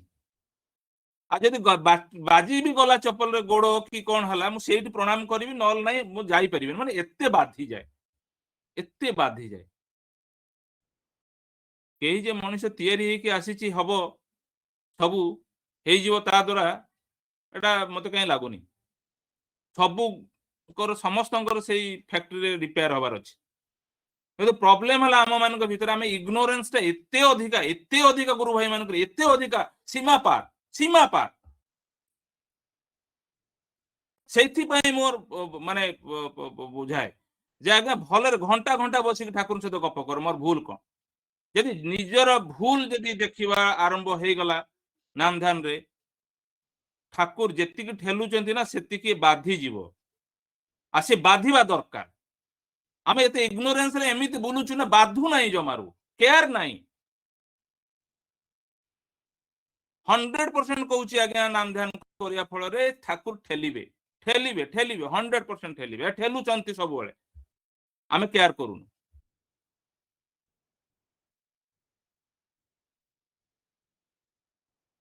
प्रथमे आज्ञा नाम ध्यान करूँ जो आध्यात्मिक चेतन इष्टभूति कमी जाउची जो जाजन फल रे आमर सोशल स्ट्रक्चर टा मजबूत नहीं अभाव हेले आमे काहाटु किछि साहाय्य पाउनु कि किछि विचार पाउनु के आम पाछरे ठेलु नाही काहे कि ना परिवेश को आमे तैयारी करिया पे जो जाजन करिया दरकार ताको आमे बलवत्तर करिनु कोनोसी ना केनोसी फैमिली चलाउछु आज्ञा केते बेले कोठी को जगह रे कहार साहाय्य पड़िबो किछि जानि पारुनु आमे देखा दुक्का लोकन को नेकी आगे बोलछु मु पचारली गोटे गुरु भाई को आज्ञा आपण ठाकुर काम करछन्ती आपण काली आईसीयू रे थिबे केते जण कांदिबे छाती रे हाथ देई कोंतु केते जण कांदिबे केते जण को पई जीवन रे आपण निजर जीवन टाकू उत्सर्गीकृत करछन्ती ठाकुर पई तो लागिला तांको कहियो पचारंतु निजको यही नाम ध्यान करिया भीतर देखि असजड़ा जिनस सजड़ा हबो 5 मिनिट 10 मिनिट रे 5 किछि खेल हबोनी आज्ञा एमिति 5 मिनिट करूचंती आज्ञा काहे कि म कहूची तार प्रूफ दउची आपन को ता प्रूफ हला या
स्नेहासिस भाई आपण mute he AG oh I lost many thing बहुत कथा कहि गली ठीक अछि मो दिन ऑफिस जाउ थाए मो कहिया को चाहूची जे नाम ध्यान कले कोन न कले कोन फरक फरक कोन आपण देखंतु ठाकुर जो सचेतन भाव आम भीतर जागृत करंती आमे बंची जाऊ आमे जंजाल रु मुक्ति पाई जाऊ गोटे दिनर घटना मु ऑफिस जिबार बेଳ अछि से समय 9:30 ଅଫିସ କୁ ମୁଁ ଯାଏ। 9:30 ପାଖାପାଖି ମୁଁ ରାମାୟଣର ସିଡି ଗୁଡା ଯୋଉ ଆଣିଛି ତାକୁ କପି କରିକିରି ହାର୍ଡ ଡିସ୍କରେ ରଖିବାର ଅଛି, ମାନେ କମ୍ପ୍ୟୁଟରରେ ରଖିବାର ଅଛି। ଟିକେ ଟାଇମ ଲାଗୁଛି ମୋ ଝିଅଟା ଦେଖିବ ବୋଲି, ମୋ ଝିଅଟା ଦେଖିବ ବୋଲିକିରି ସିଡିଟା ଚାଲୁନି, ତାଠୁ କପି କରିକିରି ହାର୍ଡ ଡିସ୍କରେ ରଖିଲେ ଫାଷ୍ଟ ହବ ଏବଂ ସେ ଦେଖିପାରିବ ଭଲ। ଏଇଥିପାଇଁ ଗୋଟେ ସିଡି ବାକି ଅଛି କରିବା ଏବଂ ମତେ 10ଟା ହେଇଗଲାଣି ଏବଂ ତାରି ଭିତରେ ବାରମ୍ବାର ବାରମ୍ବାର ବାରମ୍ବାର ଫିଲିଂ ହଉଛି ଯେ ଅଫିସ ଡେରି ହେଲାଣି, ସମଥିଙ୍ଗ ୱିଲ୍ ଗୋ ରଙ୍ଗ, ଆମକୁ ଯେମିତି ହେଲେ ଯିବାକୁ ପଡିବ। ପିନ୍ଧି ପାନ୍ଧି ରେଡି ହେଇକି ପାଣି ବୋଟଲ ଧରିକି ସବୁ ଠିକ ଅଛି, ବଟ୍ ଏ କାମଟା ମତେ ବାନ୍ଧି ରଖିଛି। ଦେଖନ୍ତୁ ସେତେବେଳେ ମୁଁ ନାମ ଧ୍ୟାନ କରୁନଥିଲି ବେଶୀ ଏବଂ ବାରମ୍ବାର ଠାକୁର କହୁଛନ୍ତି ବଟ୍ ମୁଁ ଇଗ୍ନୋର କରୁଛି। ସମସ୍ତେ ଆଜ୍ଞା ଇଗ୍ନୋର ଏଇଭଳିଆ କରୁଛନ୍ତି, ମନେ ପକାନ୍ତୁ ଆଜ୍ଞା, ଇଗ୍ନୋର କରିଛନ୍ତି କି ନାହିଁ ମନେ ପକାନ୍ତୁ ଆପଣ। ମୁଁ ବି ନିଜର ଭୁଲଟାକୁ ମୁଁ ନିଜେ ମାନିକି ସାମ୍ନାରେ କହୁଛି। ଏବଂ ଯେତେବେଳେ ମୁଁ ବାରମ୍ବାର ଇଗ୍ନୋର କଲି, ସେଠୁ ଗୋଟେ ଫୋନ ଆସିଲା, ଅଫିସରୁ ଗୋଟେ ଫୋନ ଆସିଲା। ଫୋନଟାକୁ ମୁଁ ଉଠେଇଦେଲି କାରଣ ସେ ଗୋଟେ ସବଅର୍ଡିନେଟ ଷ୍ଟାଫ ଫୋନ କରିଛି, ନହେଲେ ଯଦି ଡାଇରେକ୍ଟର ଫୋନ କରିଥାନ୍ତେ, ରେଜିଷ୍ଟର ଫୋନ କରିଥାନ୍ତେ, ଟିକେ ଚାଲାକ ହେଇକି ମୁଁ ତାକୁ ଉଠେଇଥାନ୍ତି। ଯେହେତୁ ସବଅର୍ଡିନେଟ ଷ୍ଟାଫ ଫୋନ କରିଛି, ସେ ମତେ ଡାଇରେକ୍ଟ ପଚାରିଲା ଆପଣ କୋଉଠି ଅଛନ୍ତି। ମୁଁ କହିଲି ଆଜ୍ଞା ଡିସ୍ପେନ୍ସରୀରେ ଅଛି। ତ ଡିସ୍ପେନ୍ସରୀକୁ ସେ ଫୋନ କଲେ, ଯୋଉ ଡକ୍ଟର ଅଛନ୍ତି ସେ ଡକ୍ଟରକୁ ପଚାରିଲେ ମିଷ୍ଟର ପାଢୀ ଅଛନ୍ତି ସେଠି। ସେ କହିଲେ ଆଜ୍ଞା କ୍ୟୁରେ ଥିବେ ବୋଧେ। ସେ ଡକ୍ଟର ମୋର ଭାରି କ୍ଲୋଜ, ସେ କହିଦେଲେ କ୍ୟୁରେ ଥିବେ ବୋଧେ। ମ୍ୟାଡାମ ଯିଏ ଫୋନ କରିଥିଲେ ସେ କହିଲେ ଆଜ୍ଞା ଡାଇରେକ୍ଟର ଖୋଜୁଛନ୍ତି, ଆପଣ ଆସନ୍ତୁ। ତ ମୁଁ ଆମ ଘରଟା ତ ଅଫିସ ପାଖରେ, ୱିଦିନ 5 ମିନିଟ୍ସ ଘରେ ଅଫିସରେ ପହଞ୍ଚିବି। ପହଞ୍ଚିଗଲି, ଦେଖିଲା ବେଳକୁ ଡାଇରେକ୍ଟ ପୁରା ସଁ ପୁରା ଆଗେଇକି ପୁରା ତମ ଏବଂ ଗୋଟେ ଚାର୍ଜସିଟ ଇସ୍ୟୁ ହେଇଗଲା। ଏବଂ ସେଇଟା ମୋର ପ୍ରମୋସନରେ ଏତେ କାଳ କଲା, 2 ଟାଇମ୍ସ ପ୍ରମୋସନ ମୋର ହେଇପାରିଲା ନାହିଁ, ଯୋଉଟା କି 100% ସିଓର ମୋର ପ୍ରମୋସନ ହେଇଯିବାର ଅଛି। କିନ୍ତୁ ଆଉ ଗୋଟେ ମୁଁ ଉଦାହରଣ ଦଉଛି, ଦେଖନ୍ତୁ ଧ୍ୟାନ କରିନାହିଁ, ଇନଚୁଇସନ ଆସିଲା, ବାରମ୍ବାର ଚେତେଇଲା, ତାକୁ ମୁଁ ଲସ୍ କଲି। ରିଭର୍ସଟା ବି କହୁଛି, ଏଇଠି ଆପଣ ମାନେ ଯଦି ଶିଖିବେ ଶିଖି ଯାଆନ୍ତୁ ଆଜ୍ଞା। ମୁଁ ମୋ ଲାଇଫରେ ଗୋଟିଏ ଜିନିଷ ଧରିଛି, ନାମ ଧ୍ୟାନ କରିବେ ସବୁ ଜିନିଷ ସମତଳ ହେଇଯିବ, କୋଉଠି ଉଚ୍ଚା ନିଚା ରହିବନି। ବିଶ୍ୱାସ କରିକି ଚାଲନ୍ତୁ ଆଜ୍ଞା। ସେକେଣ୍ଡ ଜିନିଷ ମୁଁ କହୁଛି, ସେକେଣ୍ଡ ଜିନିଷ କଣ ଶୁଣନ୍ତୁ। ମୋର ପ୍ରମୋସନରେ ଜଣେ ମାନେ ୱେଷ୍ଟର୍ଣ୍ଣ ଓଡିଶାର ଯୋଉ ଜଣେ ମାନେ ଭାଇ ମାନେ ସାର୍ ଥିଲେ, ପଟେଲ ତାଙ୍କ ନାଁ, ଟାଇଟେଲ ପଟେଲ, ସମ୍ବଲପୁରିଆ ଭାଷା କହନ୍ତି। ଆଉ ମୁଁ ବି ପ୍ରାୟ 8 ବର୍ଷ 9 ବର୍ଷ ସମ୍ବଲପୁର ସୁନ୍ଦରଗଡ଼ରେ ରହିଛି। ତ ମୁଁ ଯଦି ସମ୍ବଲପୁର ଭାଷା କହିବି ତାହେଲେ ଆପଣ ମାନେ ଜାଣିପାରିବେନି ଯେ ମୋ କଟକର ଘର ବୋଲି, କେବେ ବି ବାରିପାରିବେନି, ଏତେ ଫାଣ୍ଟାଷ୍ଟିକ କହିବି। ତ କଣ ହେଇଛି, ସେ ବହୁତ ଦିନ ତଳେ ମତେ ରିକ୍ୱେଷ୍ଟ କରିଥିଲେ ଯେ ଟ୍ରେନିଂ ଦିଅନ୍ତୁ, ଯେ ଆମର କମ୍ପ୍ୟୁଟର ଗୁଡିକ ଯୋଉ ଅଛି ଅଫିସରେ, ସେଥିରେ କେମିତି ହାର୍ଡୱେରରେ ଛୋଟ ଛୋଟ ପ୍ରୋବ୍ଲେମ ରହିଲେ ସେମାନେ କେମିତି ନିଜେ ନିଜେ ଠିକ କରିଦେବେ, ଆମେ କାହିଁକି ଏଏମସି ଦବା ଅଧିକା ଖର୍ଚ୍ଚ କରିବା, କିଛି ଏଏମସି କଷ୍ଟ କମିଯାଉ। ଯେତେବେଳେ କୋଭିଡ ଟାଇମରେ ସେଥିପାଇଁ ସେତେବେଳେ କଷ୍ଟ କଟିଂ ଥାଏ। ତ ମତେ କହିଥିଲେ, ତ ମୁଁ ଇଗ୍ନୋର କରିକି ରହିଥିଲି, କାରଣ ମୋର ଫାଇଦା ଯୋଉଠି ନାହିଁ ସେ କଥାଟାକୁ କରିବାକୁ ଗଲେ ଅଫିସରେ ପୁଣି ବହୁତ କିଛି ସମୟ ଅଧିକା ଯିବ। ତାପରେ ବି ସେ ଗୋଟେ ପୋଜିସନରେ ନଥିଲେ ଏମିତି ରିକ୍ୱେଷ୍ଟ କରିଥିଲେ, କିନ୍ତୁ ପରେ ସେ କଣ ହେଲା ନା ରେଜିଷ୍ଟର ହେଇଗଲେ, ପ୍ରମୋସନ ଟାଇମ ଆସିଲା ଏବଂ ସେ ଏଇ କଥାଟା ହିଁ ଉଠେଇଲେ ଯେ ଆଜ୍ଞା ଆପଣ ଅଫିସ ଡେରିରେ ଆସୁଛନ୍ତି। ଡେରିରେ ଆସିବାର କଥାଟା ତ ସବୁବେଳେ ଠିକ ନୁହେଁ, ବଟ୍ ସେଦିନ ଯୋଉ ଭୁଲଟା ହେଇଥିଲା, ଚାର୍ଜସିଟ ହେଇଥିଲା, ତାକୁ ନେଇକି ସେ କଥାଟା ସମସ୍ତେ ଏଗ୍ରିଡ ହେଇଗଲେ ଏବଂ ପ୍ରମୋସନ ହେଇପାରିଲାନି। ଫାର୍ଷ୍ଟ ପ୍ରମୋସନ ହେଇପାରିଲାନି, ସେକେଣ୍ଡ ପ୍ରମୋସନ ବି ସେ ହିଁ କାଟିଦେଲେ। ସେଇ କଥା ଆଗେନ୍ ସେଇ କଥା। ତ ଦିନେ ମୁଁ ଠାକୁରଙ୍କ ପାଖରେ ଆସିକି ବସିଲି, ଘଣ୍ଟା ଘଣ୍ଟା ବସିଲି। ସେତେବେଳକୁ ନାମ ଧ୍ୟାନ ହେଲାଣି, ମାନେ ରେଗୁଲାର କଲିଣି। ମୁଁ ଠାକୁରଙ୍କୁ ପଚାରିଲି, ଠାକୁର ମୋର ସେ ପ୍ରମୋସନ ଟି ଆବଶ୍ୟକତା କିଛି ନାହିଁ, ନା ପଇସା ପାଇଁ ତ ଲାଳସା ଅଛି, ନା ପ୍ରମୋସନ ହେଲା ନହେଲା ମତେ ଫରକ ପଡୁନି ଠାକୁର, ମୋର କିଛି ଦରକାର ନାହିଁ। ମତେ ଏତିକି ଦରକାର ଥିଲା ଯୋଉଟା ଆପଣ ଦେଇଛନ୍ତି, ସେଟା ହେଲା ଯୋଉ ଏନାଫ ଟାଇମ ମତେ ମିଳେ ଅଫିସରୁ, 8 ଆୱାର୍ସ ଭିତରୁ ମତେ ଏନାଫ ଟାଇମ ମିଳିଯାଏ ଯାଜନ କରିବା ଲାଗି ଆଜ୍ଞା। मस्त ହେଇଛି ସେଟା ମୋର ଜୀବନଟାକୁ ବଦଳି ଦେଇଛି ଆଜ୍ଞା ଆଉ କିଛି ଦରକାର ନାହିଁ ପଇସା କଣ ଜୀବନଟାକୁ ବଦଳେଇବ ମୁଁ କିଛି ବୁଝିପାରେନି କେତେ ଦୂର ବଦଳେଇବ ଚିନ୍ତା ହିଁ ପଇସାକୁ ଆଣେ ଏଟା ମୁଁ କ୍ଲିୟର ହେଇଛି ଆଉ ଠାକୁରଙ୍କ ବାଣୀ ବି ଦେଖିଛି ତ ଚିନ୍ତାର ଫରକ ଆଜି ଦେଖନ୍ତୁ ଏତେ ଲୋକ କୋଉଠୁ ଆସୁଛନ୍ତି ଗୋଟେ ଲୋକକୁ ମୁଁ ମାଗିବି ଆଜ୍ଞା ଆପଣଙ୍କ ପାଖରେ କିଏ ଅଛନ୍ତି ଯେ ନାମଧାନ ଘଣ୍ଟେ କରୁଛି ଆମର କୋର ଗ୍ରୁପ ର କେହି ଗୋଟେ ଗୁରୁ ଭାଇ ସାହସ କରି କହିପାରନ୍ତି ପାଡି ଭାଇ ଏଇ ଭାଇଟା ମୋର ଜଣେ ଅଛି ଯିଏକି ଘଣ୍ଟେ ନାମଧାନ କରେ ଆଜି ପର୍ଯ୍ୟନ୍ତ କେହି ଗୋଟେ କହିପାରି ନାହାନ୍ତି ଆଉ ମୁଁ ଯେତିକି ଡାଟା ଆଣୁଛି ଦେଖୁଛି କେହି ଏକା ଦୁକା 4 5 କିଏ ଘଣ୍ଟେ ନାମଧାନ କରୁଛି ଏଇ ପରିସ୍ଥିତି ଆମ ସତ୍ସଙ୍ଗ କିନ୍ତୁ ଠାକୁର କୋଉ ଭାବନାରେ ଚିନ୍ତାରେ କେମିତି ଏଇ ନାମଧାନ ଭିତରେ ଦେଇକି ପୁରେଇଥିଲେ ଯେ ଆଜି ଦେଖନ୍ତୁ କେତେ ଶହ ଲୋକ ଆସୁଛନ୍ତି ତାଙ୍କ ଭିତରୁ ମୁଁ ବାଛୁଛି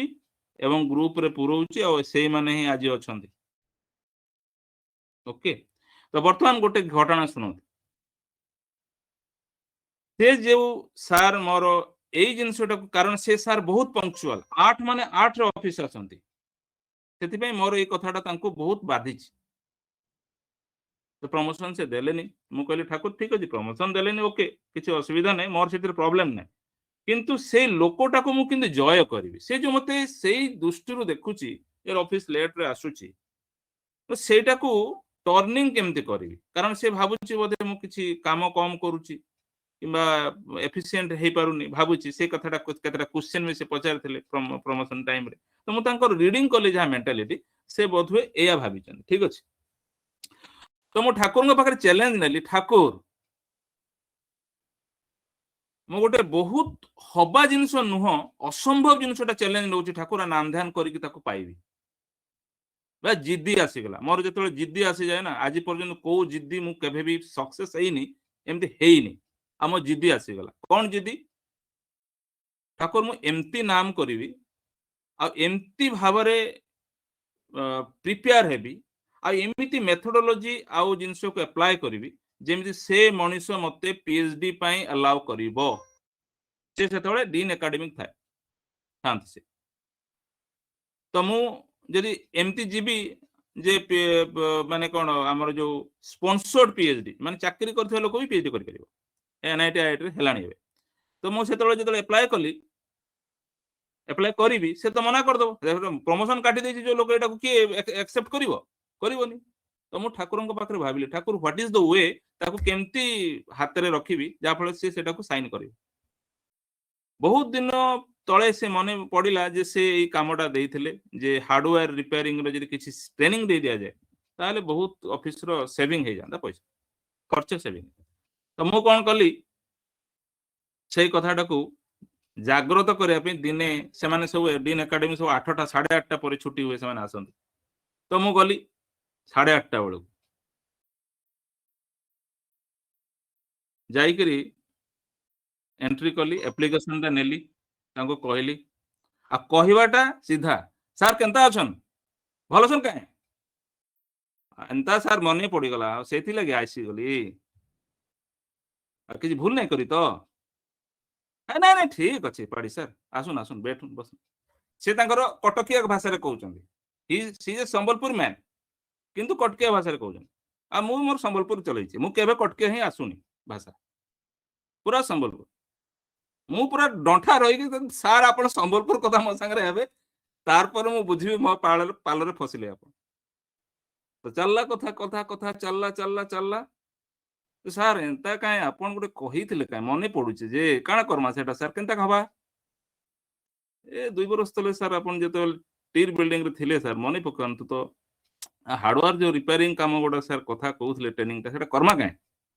ମତେ ଟିକେ ଇଚ୍ଛା ହଉଛି ଆପଣ ହଁ କହିବେ ହେଲେ ତ ମାଡି ଯିବା ଚଲବା ହଁ ଆରେ ପାଡି ସାର୍ ଆରେ ଏତେ ଦିନ କଥା ଆପଣ ଆଚ୍ଛା କରୁନ୍ କରୁନ୍ ମୁଁ ଅଛି ନା ଚିନ୍ତା ନାଇଁ କର ତାହେଲେ ସାର୍ ଆପ୍ଲିକେସନଟା ଆନିଛି ଆଉ ସେଟା ତ ଆପଣଙ୍କ ଦୟାରୁ ଚାଲବା ନା କେନ୍ତା ହବା ଆପଣ ଆପ୍ରୁଭ କଲେ ତ ହବା ନା ଆପଣ ବି ରେଜିଷ୍ଟର ଆପଣ ବି ଡିନ୍ ତ କିଏ ଆଉ ସାର୍ ଆପଣ ହଁ କହିଲେ ତ ଆଗେଇ ଯିବା ଠିକ ଅଛି କର କର ତ ଗ୍ରୀନ ସିଗ୍ନାଲ ମିଳିଗଲା ମୁଁ ପୁରା ରେଡି କରିଦେଲି ମ୍ୟାପ ମୋର କାମ କରିବାର ନାହିଁ ମୁଁ ଲେଖିକି ଦଉଛି କାମ କରିବାର ନାହିଁ କିନ୍ତୁ ବାରମ୍ବାର ଯିବାର ଅଛି କାହିଁକି କାମ କରିବାର ନାହିଁ ତା କାରଣ ଅଛି ଯେ ମୋ ପାଖରେ ସବୁ ଅଥରିଟି ନାହିଁ ଟ୍ରେନିଂର ତା ସହିତ ମୋ ଏଚଓଡି ତା ସହିତ ସବୁ ଟାଇଅପ୍ ହେଲେ ଯାଇକି ସେ କାମଟା ହବ ଠିକ ନା କାରଣ ଟ୍ରେନିଂ ସିଡ୍ୟୁଲଟା କଲା ବେଳକୁ ଯିଏ ଯୋଉ ଅଫିସର ଅଣ୍ଡରରେ ରହୁଛନ୍ତି ସେମାନେ ତାକୁ ଲିଭ୍ ଦେଲେ ତ ସେମାନେ ଟ୍ରେନିଂ ନେବେ ସୋ ସେଟା ତ ମୋ ବ୍ୟାପାର ନୁହେଁ ଆଉ ସେ ଖାଲି କହିଦେଲେ ଯେ ସମସ୍ତେ ରାଜି ହେଇଯିବ ସେ ବ୍ୟାପାର ବି ନୁହେଁ ଏଟା ଜାଣିଛି ଏଟା ଫିଜିବଲ ନୁହେଁ କିନ୍ତୁ ତାଙ୍କୁ ବୁଝେଇବାର ଅଛି ତାଙ୍କ ମନରୁ ସେଇ ଯୋଉ ମାନେ ମାନେ ରୋଷ ଭାବନାଟା ଯୋଉ ମାନେ କଣ ଗୋଟେ ଫିଲ୍ କରିଛନ୍ତି ଖରାପ ଭାବିଛନ୍ତି ମତେ ସେଟାକୁ ହଟେଇବାର ଅଛି ମୋର ଟାର୍ଗେଟ ସେଠି ମୋର ପିଏଚଡି କରିବାର ନାହିଁ ଠିକ ଅଛି ତ ମୁଁ गली second day third day planning सह नहीं के सर इतना एक्सेल शीट में बना दिए हैं तो कैसे करेंगे आप माने के हम के माने को भले शेड्यूल ले सर करवा जे ठीक हवा कोन तो सर आपण जनता कहबे हंदा हवा आगे एकेडमी टे शर्मा काहे तारपरे परचेज कि केंता सर आपण पुनी लोक नहीं जीवी से पड़े आपनकर काम नहीं हवा केंता हवा पड़े सर ठीक अछि आपण करिचन जेटा टिके खाली एटा एंती चेंज करि दन हवा ठीक अछि एमती करी तार भितरे मो पीएचडी रो मु गोटे रिसर्च पेपर पब्लिश करितली बहुत दिन तळे ताकू कोट करी पूरा ऑफिस रो बेनिफिट देखे कंप्लीट डिटेल लेखी एप्लिकेशन दे देली एवं से अप्रूव कर देले कैन यू बिलीव अप्रूव हे गला एवं ऑर्डर बाहरी गला ठीक अछि आ कहबी जे ऑर्डर ता मु आपन को व्हाट्सएप रे पठे देबी ग्रुप रे बट नेक्स्ट डे मो मिसेस पछरे पड़ी गला तमे पीएचडी करो अप्रूव हे जाई पीएचडी करो से तो लागी गला जोको भलिया मो संगे ए मु कहली मिसेस पीएचडी मोर करिवार नै काहे की करबोनी तमे एरो पीएचडी कले मो ठाकुर को टाइम देबी केंती विशाल लोक समूह तैयारी करिवार अछि विशाल ठाकुर को टाइम देबी केंती एवरी डे दुईटा लोक को जदी समय दोची मोर 9टा रु 12टा हे जाउची एवरी डे राती तो पीएचडी हला मुंडो खराब हे जे ठाकुर को दूरे जीव लाइफ टा डेंजर को पळे मो लाइफ आगे ना मुझे पीएचडी आगे पॉसिबल ही नाही एमती हे एडमिशन टाइम आसी गला पीएचडी रो टंका 40,000 जमा करिवार अछि मो मुंडो टेंशन हे गला करबी कि न करबी हा छाड़ से जेते टेंशन टा नबो सेते असुविधा ठाकुर काम रे जा करिवार नै लास्ट टू कली भी नाही एवं सेही समय रो परे जॉइन करी भाई माने बहुत मैडम माने पीएचडी एनआईटी रो पास आउट हे गले एवं तांकर पूर्वर लेखा हला doctor dash more mister dash but still I am so much happy person because कारण मोर ठाकुर दरकार मत आ किछि दरकार नै ना पैसा दरकार ना मोर डॉक्टर दरकार तार कारण हला एई मनुष्य आज्ञा आसिक डिग्री देकी जीवो जदि निजर इच्छा थाए एई मनुष्य आसिक हेल्प करके जीवो एई मनुष्य सबू कर दबो रियली सबू कर दबो किंतु आमे हाथ रे से मनुष्य रखिनु काहे कि रखी पारिनु कारण मनुष्य तो दरकार करे तार सेवा ताकू के सेवा दो सबू लोक तो चाहती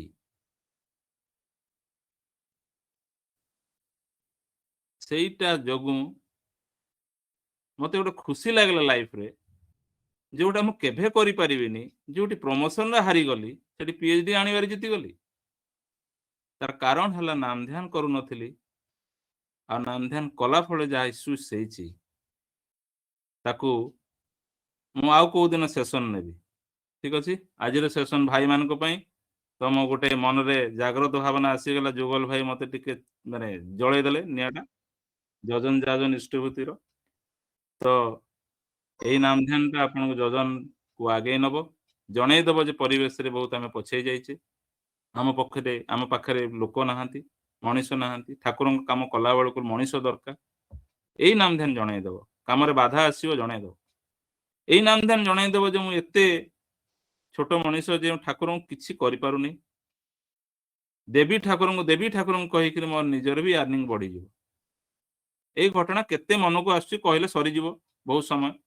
मु मोर गोटे बड़ सेशन टे नेबी से सेशन ने भर्ती कर देबी आगे एई नाम ध्यान किमती जजन आड़ को ठेल दउची एई नाम ध्यान किमती इष्टभूति को ठेल दउची ଏବଂ जो सदाचार चारटा अच्छी शारीरिक मानसिक आध्यात्मिक आचार्य देव जो जोड़ी सामाजिक सदाचार केमती हो जाउची ताको गोटे लाइफ एग्जांपल प्रत्येक सेक्शन ने देई देई कि मन जीवन में बतेइबे आपन नेक्स्ट सेशन जेबे हो आज आम गहण रे शांतनु भाई अछंती बहु दिन धरिकरी से ठाकुर काम रे कनेक्टेड किछि दिन भितरे किछि वर्ष भितरे माने 1.5 वर्ष 2 वर्ष हबो नाम ध्यान प्रक्रिया आरंभ होईची तांको भितरे कोन तयारी हेची आमे टिके सुनि दवा। जय गुरु शांतनु भाई जय गुरु। आज्ञा जय गुरु। कथा सुबुचे आज्ञा ठीक से आगे सुबुच आगा आज्ञा प्राण ठाकुर को मोर प्रणाम परमाराध्य जगत जननी श्री श्री बड़मा को मोर प्रणाम परम पूज्य पाद श्री श्री बड़दाम को मोर प्रणाम परम पूज्य पाद श्री श्री आचार्य देव को मोर प्रणाम। आज ऑनलाइन सत्संग रे हुए तो प्रथम थर मु कहूची कहबाटा हुए तो केते दूर आपन को ठीक से लागिवो मन लागिवो सेटा आपन टे बुझी नेबे जहा कहबी व्यक्तिगत कथा किछि नाम ध्यान को नै कि दीक्षा मु कॉलेज पढ़िबा टाइम रो ही नै थिल आ व्यक्तिगत भावे ठाकुर बहुत भल लागंती तो एते भल लागंती तांको छडा आ किछि चिंता ही नै सदा बेले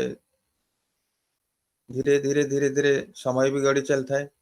एई भल लागिबा प्रक्रियाटारे आमे बेले बेले सत्संग केंद्र को भी जाऊ मुझे जो कॉलेज रे पढ़ुली सालेपुर सत्संग केंद्र जाए सेठी जोगयुक्त हुए तापर परवर्ती समय रे भुवनेश्वर सत्संग बिहार संगे भी युक्त हुए एमती धीरे धीरे गोटे परिसरटा बढ़ी जाए लोक भी बहुत गुरु भाई भी परिचय भी आसंती ए धीरे धीरे यही सब जिनस बढ़िया भितर अवस्थाटा एमती हुए ठाकुर भी कौन सी जगह रे मु गौण हो जाते एटा आम जो आनुष्ठानिक भितर चालू कि गोटे बृहत परिसर भितर चालू मनरे कौन ना कौन भितर ठाकुर टिके इग्नोरेंस आड़ को गति करती सेटा मो जीवन रही वास्तविक अन्य मानकर कहा होता है सेटा मु कहि परिबिनी किंतु मोर से जीवन रे हेछि आनुष्ठानिक जीवन रे चले मो कटक सत्संग बिहार जेतु मोर मामू घर बहुत समय जाए आ सेठी गुरु भाई प्रचुर गुरु भाई संगे मिलामिशा करे समान संगे देवघर जाए गोटे मजा मस्ती रे दिन चल थाए एटा भी भाबे एटा भी गोटे सत्संग रे रही परिसर भितर रही किछटा शिखिबा होची जानिबा होची कोन जानिबा होची बुझेनी किंतु भाबे किछटा एई बदे सत्संग जीवन ये आनुष्ठानिक जीवनटा ही गोटे सत्संग गोटे जिनिस सदा बेले सत्संग जाए बुझे कि मूल जिनसटा कोटा किंतु सेटा चरित्रार्थ हुएनी आउ सेटा हुएनी कारण सेटा पे तुम मत कहवा को भी कही नथिले कि ए जिनसटा तुमे करछ कि जजन ठीक से करछ कि जाजन करछ कि जीवन के छेबे बही पढुछ ए जिनस के पचारे को नथिले तण जहां निजर बोध भितर जेतेबेले जहां आसे निजे निजे केटु शुणे कि सत्संग रु शुणे भल लागिले किछि दिन सेटा जाए किछि दिन मन रहे पुणी सेटा भूली जाए पुणी जेमती चले जीवन से बेले चलु थाए तो एई भितरे भाईकर संगे परिचय हेतला खाली जस्ट जेतु आपण मना करले थरे कहि दोछि पाडी बैंक संगे परिचय हेतला 2015 बेले सेइटु एई जणे भाई से कि कहितले बहिटा पढिया को मते कहितले प्रथम थर आ एई जिंस मते आगुर भी सेमती किछि बेसी किछि कहि नथिले परिचय सेते बेले हेतला तो से जिनस भाईकर कथाटा जेतु सुनिकी ग्रहण कली जिनसटा तापर मो जीवन भितर चलिला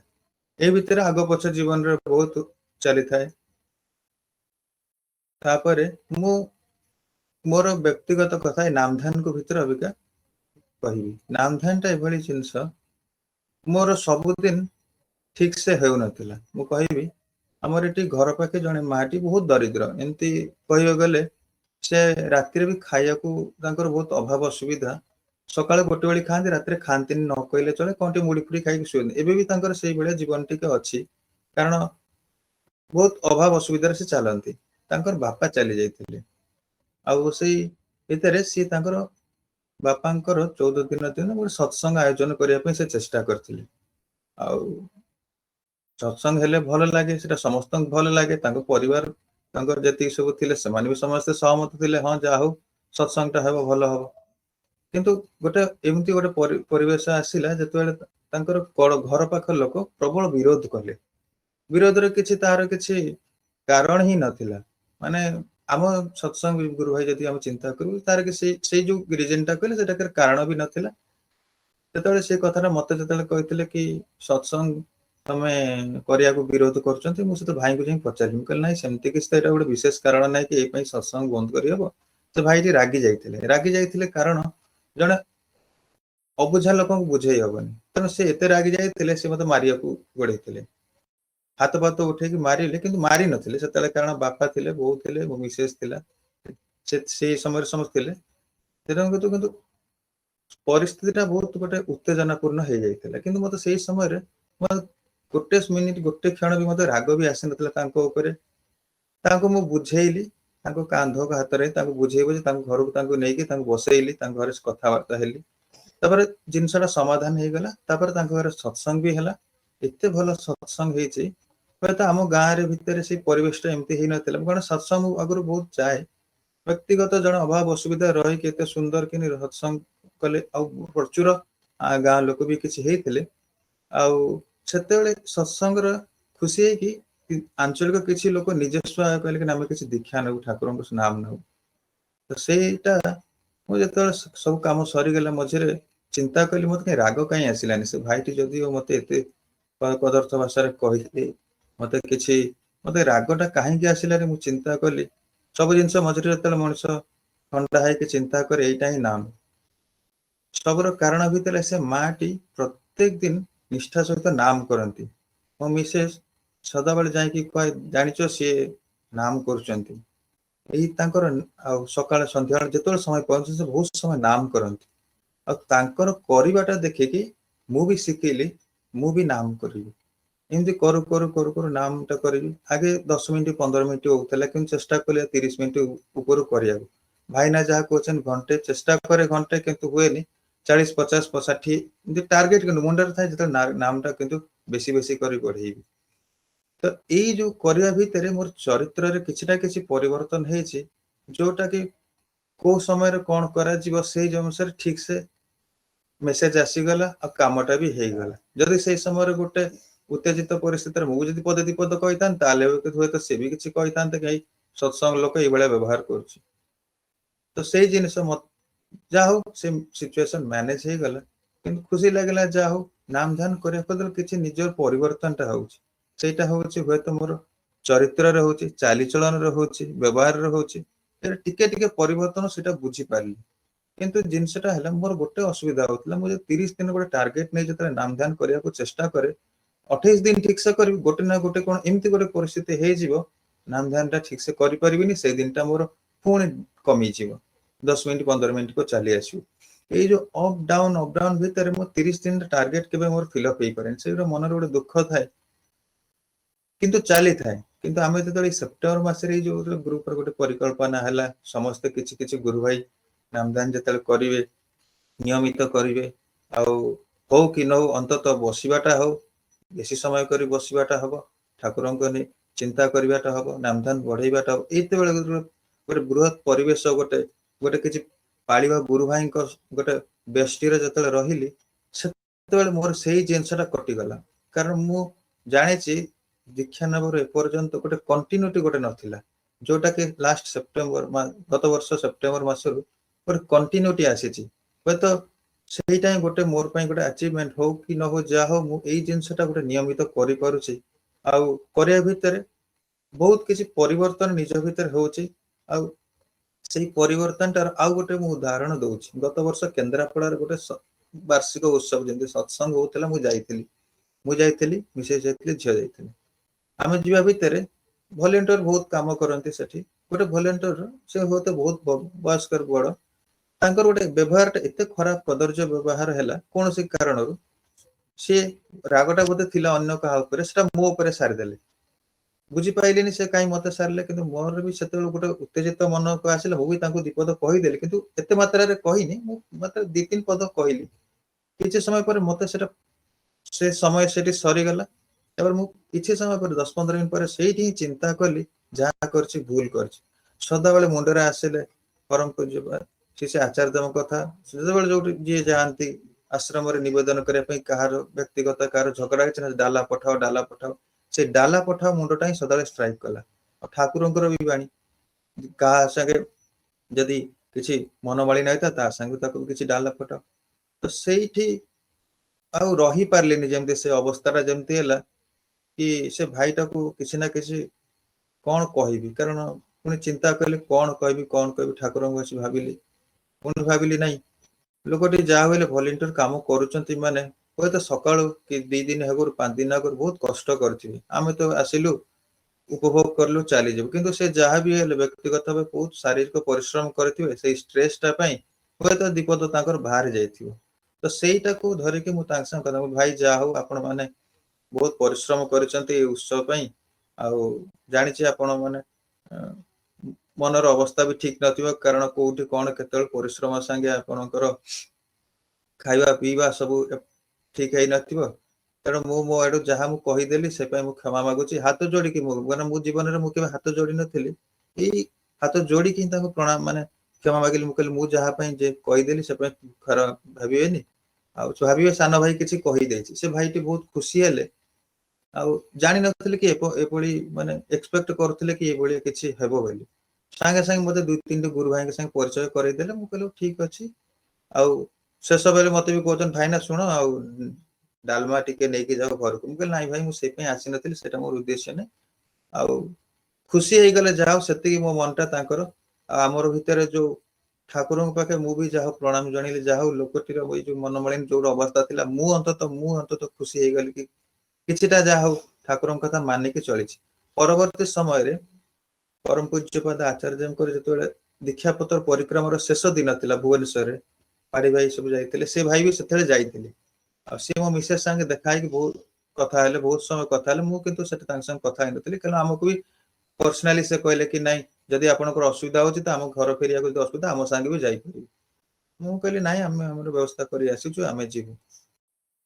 यही जिनसटार गोटे मुझे भाविली मनुष्य बेले बेले जदि टिके नई जीव टिके सही जीव टिके बोही जीव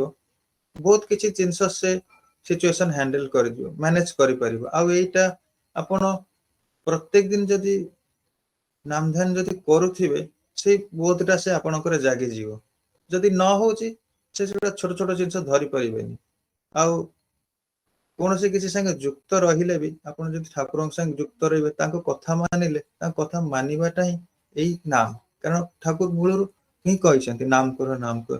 नामटा न कले आपण कोनोसी जिनस होय तो गोटे बृहत परिवेश रे आपण डिया डिया करचंती किंतु सेटा बेसी दिन आपण रहि परिबेनी मु बहुत जिनस देखिछि सालेपुर हो भुवनेश्वर हो जते कि कोविड आगुर मु भुवनेश्वर रहउथली चाकरी करथली वर्तमान वर्क फ्रॉम होम घरे करूची बहुत एमती गुरु भाई को देखिछि जो माने मूल जिनसटा को न दे सदाळ अगरे जेमती डिया डिया करंती आ रहि नांती रहि भी पारिबेनी कारण रहिबार जदि ठाकुरंकर जदि चिर जीवन शेष पर्यंत जदि रहिबा को इच्छा त जजन जजन इष्टवृत्ति एई तीनटा को ही मूल करिवे न हेले आपण बेसी दिन तिष्टि पारिबेनी यही किसी दिन पर ये जो ग्रुप रे जाओ एतिक बेनिफिट मते हैला मोर नाम ध्यान रो कंटिन्यूटी हैला पर बहुत किसी जिंस माने स्ट्रीमलाइन हे गला पारिवारिक टेंशन जहा थिला माने स्वामी स्त्री भितर किछि आगो पछ हे जाउतला मनमालिना होतला परम पूज्यपाद श्री आचार्य देव ई दीक्षा पत्र परिक्रम कहले कि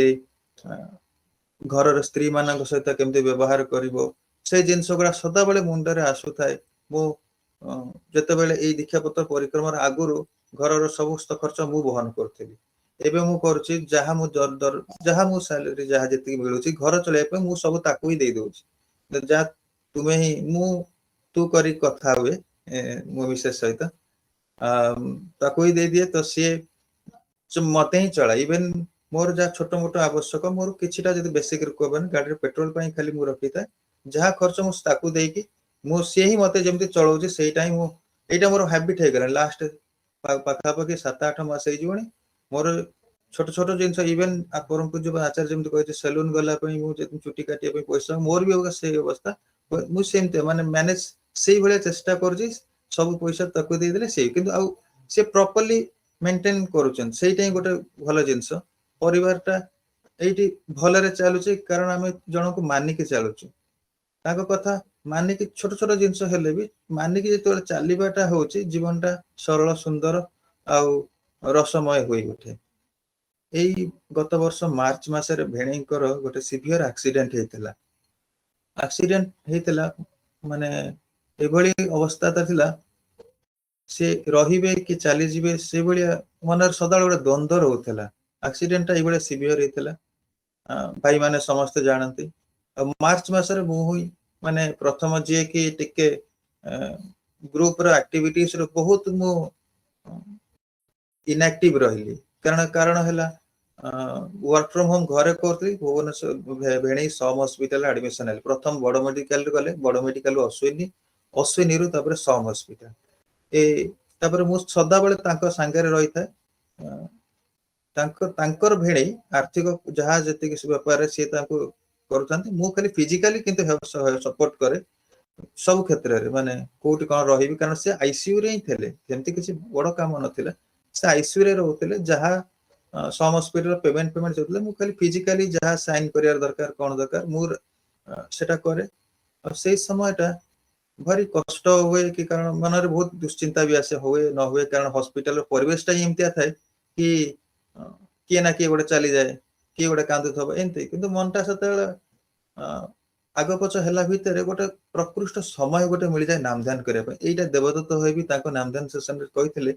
गोटे बेस्ट समय एटा ही गोटे ठाकुर संगे कनेक्ट होबा नाम ध्यानटा बहुत समय नाम ध्यान करिया को सुजोग मिले आईसीयू रे जते बाहर हमें सते बाहर बसुतो केतले सब पकई केतले चेयर बसता है किंतु बहुत समय नामटा कंटिन्यू जाता है मु मोबाइल टा बेसी समय यूज करेनी कारण मोर टे बड़ स्क्रीन माने लैपटॉप रे ही मु ऑफिस काम करे मोबाइल मु बहुत कम यूज करे जते फोन आसे कथा होबे नले किछि छोट छोट मेसेज नहले मोर अभ्यास टा जेतु थिला मो मोबाइल टा अन्य माने जते मो पाखा पाखी जति सब थिले पेशेंट को जे संगे रास्ता सब मोबाइल बेसी समय यूज करते मोर से अभ्यास टा जेतु नथिला त मोबाइल टा यूज करे एते हाथ जाउ नथिला कारण मोर मु नेट पैक ही पकाएनी एमती कारण घरे ब्रॉडबैंड कनेक्शन था सेइतरे काम चल जाए तो सेई भितरे सुविधा भितरे एतिक सुविधा हला मते नाम ध्यान करे बहुत समय मिली गला ए समय मिलिया भितरे सुविधाटा एते हला कारण ठाकुर को परम पूज्य पाद आचार्य देव कहते ठाकुर तुए किछु चाहबे ना तो सेई जिनसटा जते सुनिथिल तांको कथारु किछि चाहबेनी किछि मागीबेनी आ भेणेकर अवस्था एमतिया मनरे शंका थाए कौन हम कौन तथापि गोटे मन भय थाए भय यही कारण सी जदि न था तो भौणी पुणी कम बयस तो पुणी चलो केमती कारण देवदत्त भाई भी से भाया किसी सेम घटना शुणी भेणई विषय रे मनटा भी भल लग नाला एमती हॉस्पिटल परिस्थिति तो जहाँ आपन को कही तथा भरोसा थिला कि नहीं किसी ना किसी मो कर्तव्य करे मोर जहाँ सक्षम मु करे तापर मु भौणी मु सकाळु राति रे जाए 10टा 11टा फेरे मो भौणी से चली आसे 10टा 11टा तब मु पुणी पलाए 11टा बेले गला पर मु भुवनेश्वर मंदिर सदा बेले मु जाए मु प्रत्येक दिन भुवनेश्वर मंदिर जाए 11टा रु 12टा सतले घंटे सतले मंदिर खोला थाए और सेटा गोटे समय मोर पुराना स्मृति सब जागी उठे कारण कोविड आगरु मु प्रत्येक दिन सकाळु भुवनेश्वर चल मंदिर प्रेयर करिया को जाउथिल एटा गोटे ट्रेंड थिला कि प्रत्येक दिन सकाळु मंदिर जाई प्रार्थना करियार मु सतले जाए मो पुराना स्मृति गुडा सब जागी जाए ठाकुर पाखे 11टा 12टा समय बहुत शांत सरल परिवेश सेठी बसिक ठाकुर पाखे नाम करे किंतु किछु मागिबा किछु कहेनी केवल नाम ही करि चले एई करिया भितर दिनटा चली थाए एमति चलिया भितर जाओ कारण मोर पाखे बड़ चैलेंज थिला माने भेणेकर रिकवरटा हेला किंतु सदाबेले कारण मो गाँ पाखे गोटे पिलाटी कम बयस पिलाटी तार भी सेम टाइप रो एक्सीडेंट हेतिला तार मेमोरीटा काम करेनी तो मुझे जदि लोकटा सुस्थ जदि हेतिबो जदि मेमोरी भी काम करबन ताल बहुत असुविधा हो जिवो किंतु एतिकी परम पितांकर आशीर्वाद सब जिनस से ठीक से सब जिनस मन रखिजंती फिजिकली फिजियोथेरापी जाली जे से रिकवर हे जिवे एबे आज सकाळे कहितल नाही से चाकरी करिया पे व्यतिव्यस्त हे गेल नाही ठीक अछि जा हो अंततः परम दयाल एतिकी दया करछन से सुस्थ है कि फेरी आछंती एइटा ही माने मो जीवन पे माने तांकर दया करुणा छडा आ किछि नै आ गोटे शेष कथा मु कहूँ हाँ भूली गली आज्ञा कहया जो मु आमे हेल्थ सेशन कहीं जॉइन कर हेल्थ सेशन जॉइन कर बेनिफिट टा मु पाइथिली मार्च मासरे जते बेले हमर এই ଫେଣେଇଙ୍କର ପରିବା ଯେତେବେଳେ ଆକ୍ସିଡେଣ୍ଟ ଥିଲେ ମୁଁ ସେତେବେଳେ ସକାଳଟାରେ ଏଇ ଯୋଉ ଆପଣ ଡ୍ରାଇ ଫ୍ରୁଟ୍ସ ଯେମିତି କହନ୍ତି ଡ୍ରାଇ ଫ୍ରୁଟ୍ସ ମୁଁ ଖାଏ, ଡ୍ରାଇ ଫ୍ରୁଟ୍ସ ଖାଏ, କଦଳୀ ସରି କାକୁଡି ଗାଜର ଏଗୁଡା ସବୁ ନେଇକି ଯାଏ, ସକାଳଟା ପୁରା ମୋର କଞ୍ଚା ଖାଏ, ଆଉ କୌଣସି ବାହାର ଜିନିଷ ଖାଏନି, ବାହାରେ ଟିକେ ଟିକେ ମୋର ଇଚ୍ଛା ହୁଏ ଯଦି ଦେଖେ ତ ବିନା ପିଆଜ ଗୋଟେ ଦିନ ଦୋକାନ ଦେଖିଥିଲି କିନ୍ତୁ ମନ ସିଆଡକୁ ଯାଏନି। ହେଲ୍ଥ ସେସନରେ ଏତିକି ବେନିଫିଟ ଟା ମୁଁ ପାଇଛି, ଯାହା ହଉ ଏଠୁ ଅସମୟରେ ଗୋଟେ ଏଇଭଳିଆ ପରିସ୍ଥିତି ଆସି ଯାଇଥିଲା ମାନେ ଖାଇବି କଣ ଇଏ କଣ, କାରଣ ମଣିଷ ସଦାବେଳେ ଏମିତି ଗୋଟେ ମେଡିକାଲ କେସ୍ ହଉ କି ଅର୍ଜେଣ୍ଟ କୋଉଠି ଗୋଟେ ଟୁର ପଡେ, ତ ଯେହେତୁ ଏଇ ଗ୍ରୁପ ଛଡା ମୁଁ ଅନ୍ୟ ଗ୍ରୁପ ଭାଇ ସେ ସଦାବେଳେ ଆଗ ପଛ କଣ ଖାଇବି କଣ ନାହିଁ ଅଖାଦ୍ୟ କି ବିନା ପିଆଜ ରସୁଣ ଯୋଉଠି ଲେଖା ହେଇଥିବ ସେଠି ଆଖି ବୁଜି ପଳେଇବା, କିନ୍ତୁ ଯାହା ହଉ ଏଇ ହେଲ୍ଥ ସେସନରେ ଜଏନ କରିବା ଭିତରେ ଗୋଟେ ବେନିଫିଟ ପାଇଥିଲି, ଯେହେତୁ ସକାଳଟା ମୁଁ ଡ୍ରାଇ ଫ୍ରୁଟ୍ସ କଞ୍ଚା ଖାଇଲି ସେଇଥିରେ ମୋର ଆରାମସେ ଚାଲି ଯାଉଥିଲା। ତାପରେ ମନ ଏମିତି ଗୋଟେ ହେଲା ସବୁଦିନ ଗୋଟେ ଗୋଟେ କଣ ଖାଇବା ଚାଲ ଯାଇ ବାହାରେ ଗୋଟେ କୋଣ ଯିବି, ବାହାରକୁ ଗଲି ଦୋକାନ ପାଖକୁ ଇଚ୍ଛା ହେଲାନି ତାପରେ ଗୋଟେ ଦୋକାନରେ ଦେଖିଲି ସେଇ ସମ ହସ୍ପିଟାଲ ପାଖାପାଖି ସବୁ କଣ ଅଛି, ଗୋଟେ ଡବାରେ ଦେଖିଲି ସେ କଳା କଳା ସବୁ ପାଣି ଗୁଡା ସବୁ ଥିଲା, ସେ ଆମର ଚିଆ ସିଡ୍ସ ପାଣି ଗୁଡା ସବୁ 20 ଟଙ୍କା ଡବାରେ ବିକ୍ରି ହଉଛି, ମୁଁ କହିଲି ଏଇଟା କଣ ଜିନିଷଟା ନା ଏଇଟା ଚିଆ ସିଡ୍ସ, ମୁଁ ଶୁଣିଥିଲି ଚିଆ ସିଡ୍ସ ମୁଁ କେବେ ଖାଇନି, ଦେଖିବା 20 ଟଙ୍କା ନେଲା ପିଇଲି ଭଲ ଲାଗିଲା, ମିଠା ମିଠା ଲାଗିଲା, ଗୋଟେ କେକ୍ ନେଇକି ପଳେଇ ଆସିଲି, ଖାଇଲି ଭଲ ଲାଗିଲା। ତାପରେ ଏଇ ଜିନିଷ ଚିଆ ସିଡ୍ସ ଟା ଭଲ ଜିନିଷ, ଯଦି ଏଇଟା ବି ଆମ ହେଲ୍ଥ ସେକ୍ସନରେ ଯଦି ଗ୍ରୁପରେ ଯଦି ଆଡ ହେଇଯାଏ ଭଲ,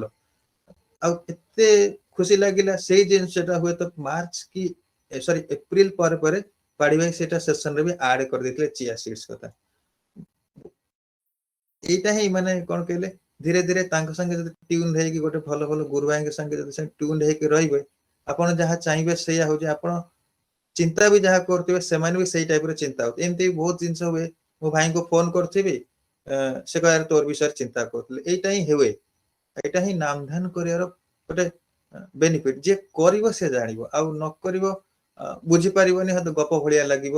ଜିନିଷଟି। ତ ପାଡି ଭାଇ ମୁଁ କହିଲି 9:30 ସେସନ ଥିଲା, ଆଜ୍ଞା ଆଉ କିଛି କହିବି ନା ସାର୍ ଆଉ ଭକ୍ତ ଭାଇ ଯଦି କହିବେ? ନାଇଁ ନାଇଁ ଭକ୍ତ ଭାଇ କହିବେ, ଆପଣ ଚାଲୁ। ହଁ ଠିକ ଅଛି ଆପଣ ଆଜ୍ଞା। ଚାଲୁ ଚାଲୁ ପୁରା ପେଟ ସରିବ, ତାପରେ ପେଟ ଖୋଲା ହେବେ ତାପରେ ଯାଇ। ଆଜ୍ଞା ଠିକ ଅଛି, ଶେଷ କଥା ଆଜ୍ଞା, ଆଉ ଗୋଟେ କଥା ଆଜ୍ଞା, ମୁଁ ଦିଟି ସାଙ୍ଗଙ୍କ କଥା କହିବି, ଦିଟି ସାଙ୍ଗ, ଆପଣ ହୁଏତ ଆନୁଷ୍ଠାନିକ ଭାବେ କାହା ସାଙ୍ଗେ ଯୁକ୍ତ ନଥିବେ, ଯଦି ଆପଣ ଠାକୁରଙ୍କୁ ଭଲ ପାଉଥିବେ, ଠାକୁରଙ୍କ ସାଙ୍ଗେ ଯଦି ଯୁକ୍ତ ଥିବେ, ଆପଣ ଠାକୁର ହିଁ ମାନେ କହିବାକୁ ଗଲେ ତୁମକୁ ବଞ୍ଚେଇବାର ବାଟ ହିଁ ଦେଖେଇଦେବେ, ଇଏ ତ ଗୋଟେ ସତ୍ୟ ଘଟଣା ମୁଁ ଆପଣଙ୍କୁ କହୁଛି। ଗୋଟେ ଏଇ ଆମର 20 ବର୍ଷ 25 ବର୍ଷ ଯେତେବେଳେ ନୂଆ ନୂଆ ପିଲାମାନେ ସବୁ ଚାକିରି କରନ୍ତି, ନୂଆ ନୂଆ ୟଙ୍ଗ ଏଜ ପିଲାମାନେ ଜବ କରନ୍ତି, ଆଉ ସିନାରିଓ ବର୍ତ୍ତମାନ ଚେଞ୍ଜ ହେଇଯାଇଛି, ମାନେ ସେ ଏଇଟା ଗୋଟେ ସତ କଥା ନା, ସେ ପିଲାଟି ଚାକିରି କରିଛି, ତାର କଲିଗ ଗୋଟେ ଲେଡି କଲିଗ ତା ସାଙ୍ଗେ ଗୋଟେ ଆଫେକ୍ସନ ଗୋଟେ କ୍ରିଏଟ ହେଇଯାଇଛି, ଭଲ ପାଇବାଟା ଗୋଟେ କ୍ରିଏଟ ହେଇଛି କଥାବାର୍ତ୍ତା ଭିତରେ, ସେ କିନ୍ତୁ ଠାକୁରଙ୍କୁ ବହୁତ ଭଲ ପାଏ, ଠାକୁରଙ୍କୁ ଭଲ ପାଏ, ଇଷ୍ଟବୃତ୍ତି ନିୟମିତ କରେ, ଏମିତି ସତ୍ସଙ୍ଗ ବି ରେଗୁଲାର ଯାଏ, ଭଲ ପାଇବା ଯେହେତୁ ତାର ଗୋଟେ ସେ ଝିଅ ପ୍ରତି ହେଇଯାଇଛି, ତ ସିଏ କିନ୍ତୁ ସବୁ ମାନଙ୍କ ନିଜ ନିଜର ଗୋଟେ ଇଗୋ ଥାଏ, କି ଯଦି ହୁଏତ ମୁଁ ଯଦି କିଛି ଗୋଟେ ପ୍ରପୋଜ କରିବି, ହୁଏତ ଯଦି ଆକ୍ସେପ୍ଟ ନ କରିବା ତାହେଲେ ଗୋଟେ ଅଫିସର ପରିବେଶ ଟା ଗୋଟେ ଅଲଗା ପ୍ରକାର ହେଇଯିବ, ତ ସେଇ କଣ କରିବ ସେ ଚିନ୍ତା କରି, ଏଇଟା ସିଏ ମତେ ନିଜେ ହିଁ କହିଥିଲେ, ତାଙ୍କ ଘଟଣାଟା ସେ ଡିସକ୍ଲୋଜ କରିବା ପାଇଁ କହିନଥିଲେ ତାଙ୍କ ନାଁ, ତେଣୁ ମୁଁ ଖାଲି ଜଷ୍ଟ ଆପଣଙ୍କୁ ଜିଷ୍ଟ ଟା କହିଦଉଛି, ସେ କହିଥିଲେ ମୁଁ ଠାକୁରଙ୍କୁ ପାଖରେ ମାନେ ନାମ ଟା ଯେମିତି କଲି ଆପଣଙ୍କୁ କହିଲି ବ୍ୟାକୁଳ ଭାବେ ନାମ ଟା କଲି, ମୁଁ କହିଲି ଆରେ ଏମିତିଆ ବି କହିଲେ ନାମ ଟା କରିବା ଭିତରେ ମାନେ ପାଇବାର ଯେମିତି ମୁଁ କହିଛି, ସେ କାରଣ ଶୁଣିଥିଲେ ଟିକେ ଟିକେ ନାମ କରିବା କରୁ ବର୍ଷା ବି ହେଇଯାଏ, ଅସମ୍ଭବ ବି ସମ୍ଭବ ହେଇଯାଏ, ତ ସେଇ ଜିନିଷଟା ସେ ଗୋଟେ ଆଜ ଆନ୍ ଏକ୍ସପେରିମେଣ୍ଟ ସେ ସେଇଟାକୁ ଚାହିଁଲେ, କିଛି ଦିନ କଲେ, 4-5 ଦିନ 6-7 ଦିନ କରିଛନ୍ତି, କହିଲେ ସିଏ କହୁଥିଲେ, କହିଲେ ସେ ଯୋଉ ତାଙ୍କ କହିବାର ଭାଷାଟା ମୁଁ କହୁଛି, କହିଲେ ମୁଁ ଏତେ ବ୍ୟାକୁଳ ଭାବରେ ନାମ କରିଥିଲି ପାଇବା ପାଇଁ, ଆଉ ଏମିତି ଗୋଟେ ଦିନ ଆସିଲା ସେ ଝିଅଟି ତା ଏଣ୍ଡରୁ ମତେ କହିଲା କି ନାଇଁ ବହୁତ ଦିନ ହେଲାଣି ମୁଁ ତୁମ ସଙ୍ଗେ ଗୋଟେ କଥା କହିବି ଚିନ୍ତା କରୁଥିଲି, ଆଉ ହୁଏତ ତୁମେ ସେଟା କଣ ଭାବିବ କଣ ନାହିଁ, କିନ୍ତୁ ମୁଁ ତୁମ ପ୍ରତି ଗୋଟେ ଭଲ ପାଇବା ସୃଷ୍ଟି ହେଇଛି, ଏଇଟା ଗୋଟେ ଆଶ୍ଚର୍ଯ୍ୟ ଭାବେ ସେ ମାନେ ପୁଅଟି କହିଲା, କହିଲେ ଏଇଟା ଗୋଟେ ମିରାକିଲ ମୋ ପାଇଁ, କାରଣ ମୁଁ ତାକୁ କେବେ ଏସବୁ ବିଷୟରେ କହିନି, କିନ୍ତୁ ଯେହେତୁ ସିଏ ମୋ ଉପରେ ଏତେ ଭଲ ପାଇବାଟା ତାକୁ ଦେଲା, ତେଣୁ ସିଏ ଭାବିଦେଲା କି ମୁଁ ଯାହା ହଉ ଗୋଟେ ଆଚିଭମେଣ୍ଟ ହେଇଗଲା, ଠାକୁର ସତରେ ତମେ ରିଏଲ ଅଛ। ଏମିତି କିଛି ଦିନ ଚାଲିଲା, ସେ ପୁଅ ଝିଅଙ୍କର ମିଳାମିଶା, ଖାଇବା ପିଇବା ବୁଲିବା, ଯେହେତୁ କଲିଗ 8-10 ଘଣ୍ଟା ଦେଖା ହୁଏ, ଭଲ ପାଇବା ସେମିତି ହେଲା ବୁଲିଲା, ଆଉ ଗୋଟେ ସାଙ୍ଗକୁ ସେ ଏଇ ଖବରଟା କହିଲା। ସେ ସାଙ୍ଗ ଜାଣିଲା, ସେ ସାଙ୍ଗ ତାକୁ ଏତିକି ଭିତରେ ଜାଣିବା ଭିତରେ ସେ ଡିଷ୍ଟର୍ବାନ୍ସ ଟା ଜାଣିଦେଲା କି ନା ଏଇଟା ଗୋଟେ ପ୍ରତିଲୋମ। ଆଉ ସେମାନେ ମ୍ୟାରେଜ କରିବେ ବୋଲି ସମସ୍ତେ ପୁରା ରାଜି ହେଇଥିଲେ, ଝିଅ ଘର ବାଲା ପୁରା ସମହାଉ ରାଜି ହେଇଥିଲେ। ପୁଅଟା ସେ ଜାଣିଲେ କି ନା ପୁଅଟା ଭିତରେ ଜାଣିଲେ ସେ ସାଙ୍ଗ ତାକୁ ଏତିକି ତା ମୁଣ୍ଡରେ ପଶେଇଲା କି ନା ଏଇଟା ହେଲା ପ୍ରତିଲୋମ ବିବାହ, ଠାକୁର ଏଟା ଚାହାନ୍ତିନି। ତାପରେ ସେ ପିଲା ମୁଣ୍ଡରେ ଏଇ ଜିନିଷ ଷ୍ଟ୍ରାଇକ୍ କଲା। ପିଲାଟି ଯାହା ହଉ ଠାକୁରଙ୍କୁ ଭଲ ପାଉଥିଲା ଆଉ ନିୟମିତ ତାକୁ ସେ ତାଙ୍କ ସାଙ୍ଗ ସଦାବେଳେ କିଛି ନା କିଛି ବହି ପଢ, ସେ ବହି ପଢିବା ଭିତରେ ରେଫରେନ୍ସ କିଛିଟା ଦେଇଦେଲା ଭିତରେ ଯେମିତି ପ୍ରତିଲୋମ ଆ ମୁଣ୍ଡ ଷ୍ଟ୍ରାଇକ୍ କଲା, ୟେସ୍ ମାନେ ମୁଁ କିଛି ସମଥିଙ୍ଗ ରଙ୍ଗ ମାନେ କରୁଛି। ତ ଏଇ ଭିତରେ ତା ପୁଅ ଭିତରେ ମୁଣ୍ଡରେ ଷ୍ଟ୍ରାଇକ୍ ହେଲା। କିନ୍ତୁ ବାଟଟା ଏତେ ଆଗକୁ ପଳେଇ ଆସିଲା, ଫେରିବାକୁ ମୁସ୍କିଲ। କିନ୍ତୁ ଏପଟେ ଠାକୁରଙ୍କୁ ବି ଭଲ ପାଇବ, ଏପଟେ ଝିଅକୁ ଭଲ ପାଇବ, ବାଟଟା ତା ତେଣୁ କାହାକୁ ଭଲ ପାଇବ, କାହାକୁ ଭଲ ପାଇବ। ମଣିଷ ପ୍ରତ୍ୟେକ ମଣିଷର ଏମିତି ଗୋଟେ ଗୋଟେ ଆପଣଙ୍କର ଗୋଟେ ସମୟ ଆସେ, ଆପଣ କାହାକୁ ସିଲେକ୍ଟ କରିବେ, ଆକୁ କରିବେ ନା ତାକୁ କରିବେ। ଜୀବନ ମୃତ୍ୟୁ, ଭଲ ମନ୍ଦ, ଏଇ ସବୁ ଜିନିଷ ଭିତରେ ସେ ବୁଝିପାରିଲାନି କାହାକୁ। ଏଇଠି ଯେହେତୁ ଏତେ ଆଗକୁ ପଳେଇଛି ଫେରିବାଟା ମୁସ୍କିଲ। କିନ୍ତୁ ଯଦି ଠାକୁରଙ୍କୁ ବି ଛାଡିଦବ ତା ଜୀବନଟା ହିଁ ମୁସ୍କିଲ। କାରଣ ଠାକୁର ପ୍ରତିଲୋମ ବିବାହକୁ ମାନେ କେବେ ହିଁ ତାକୁ ପସନ୍ଦ କରନାହାନ୍ତି, କେବେ ହିଁ ତାକୁ ସ୍ୱୀକାର କରିନାହାନ୍ତି। ତୁମେ ଯାହା ବି ହେଲେ ଯାହା କର। ତ ଏଇ ଜିନିଷଟା ସେ ପୁଣି ଠାକୁର ଭାବେ ଏଇ ଯୋଉ ନାମ କରିକି ଯେମିତି ସେ ଜିନିଷଟା ପାଇଲା, ତ ସେଇ ତା ପାଖରେ ତ ଗୋଟେ ଅପସନ ଅଛି। କାରଣ ସେ ଆଉ ଏତେ ବିରାଟ ପରିବେଶ ପାଇନି କି କଣ, ଯାହା ହଉ ଠାକୁରଙ୍କ କେବଳ ବହିଟି ପଢିଛି। ଏଇ ପାଇଁ ମୁଁ କହୁଛି ଏଇ ଘଟଣାର ଆପଣ ଯଦି ନିୟମିତ କିଛି ନା କିଛି ଯଦି ବହିଟା ପଢିବେ, ଆପଣ ବହୁତ ମାତ୍ରାରୁ ଆପଣ ନିଜ ବି ସୁରକ୍ଷିତ ରହିବେ। ଆପଣଙ୍କ ଜାଣିବାଟା ହବ, କାରଣ ନ ଜାଣିବାଟା ହିଁ ମାନେ ଆପଣଙ୍କର ଅନ୍ଧକାର। ଜାଣିବେ କିଛି କିଛି ଯଦି ଜାଣିଲେ ତାହେଲେ ଆପଣ ବଞ୍ଚିଯିବେ ଅନ୍ତତଃ। ଆଉ ଅନ୍ୟକୁ ବି ଆପଣ ଗୋଟେ ଠାକୁର ଯାହା କହିଛନ୍ତି ସେଇଟା ଗୋଟେ ପଥଟା ବି ଆପଣ ଦେଖେଇ ପାରିବେ। ଅଯଥା ଆ କଥା ଶୁଣିକି ଯଦି ଆପଣ ସେଟା ବକ ବକ ହେଲେ ତାର କିଛି ମୂଲ୍ୟ ନାହିଁ, ସେଟା ମାନେ ୱର୍ଥଲେସ୍। ତ ସେଇ ପିଲାଟି ଠାକୁରଙ୍କୁ ଯୋଉ ଭଲ ପାଇବା ପ୍ରତିଲୋମ ବିଷୟରେ ପୁରା ଗଭୀର ବିଷୟରେ ଯେତେବେଳେ ଚିନ୍ତା କରି ପୁଣି ସେଇ ଯେମିତି ବ୍ୟାକୁଳ ଭାବରେ ଠାକୁରଙ୍କୁ ନାମ କଲା। ମନରେ ତାର ଭୟ ଥାଏ କି କାଳେ ସେ ଝିଅଟି କୌଣସି ପ୍ରକାର କେସ୍ କରିଦବ, କଣ କରିବ, ଏମିତି ବହୁତ ଜିନିଷ ଆଶା ଆଶଙ୍କା ଚାଲିବା ଭିତରେ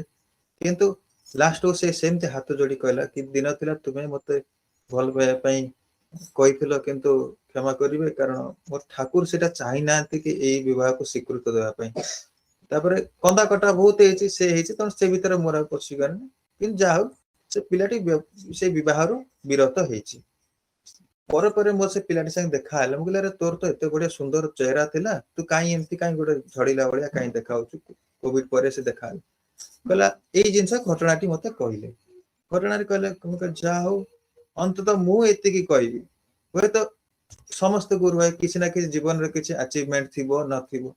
ମୁଁ କହିବି ମୋ ଜୀବନରେ ମୁଁ ଠାକୁରଙ୍କ ପାଖେ ଯେତେବେଳେ ଯିବି, ମୁଁ ଠାକୁରଙ୍କୁ ଛାତି ବାଡେଇ କହିବି ମୁଁ ପ୍ରଭୁ ପ୍ରତିଲୋମ ବିବାହ କରିନି। ଏଇଟା ହିଁ ମୋର ପାଇଁ ଗୋଟେ, ମୁଁ ହୁଏତ କଣ କେତେ ଭୁଲ କରିଥାଏ କି କେତେ କରିଥାଏ, ମୁଁ ଠାକୁରଙ୍କ ଆଗେ ଛାତି ବାଡେଇ କହି ମୁଁ ପ୍ରତିଲୋମ ବିବାହ କରିନି। ସେଇଟା ହିଁ ମୋ ପାଇଁ ଗୋଟେ ଆଚିଭମେଣ୍ଟ।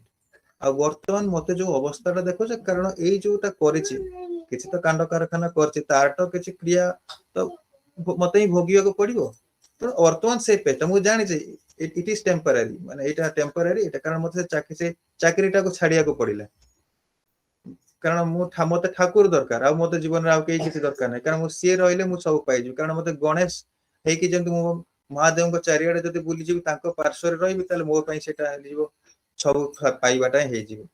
ତ ସେଇଟା ମୁଁ ଠାକୁରଙ୍କୁ ଜାଣିଛି, ମୁଁ ଠାକୁରଙ୍କୁ ଧରିବି, ସବୁ ହିଁ ପାଇବି। ତ ବ୍ୟକ୍ତିଗତ ଭାବରେ ମୁଁ ଏଇ ଯୋଉ ଜିନିଷ ଭିତରେ କହିଲି, କିଛି ନାମ ଧ୍ୟାନ ବିଷୟରେ କହିଲି,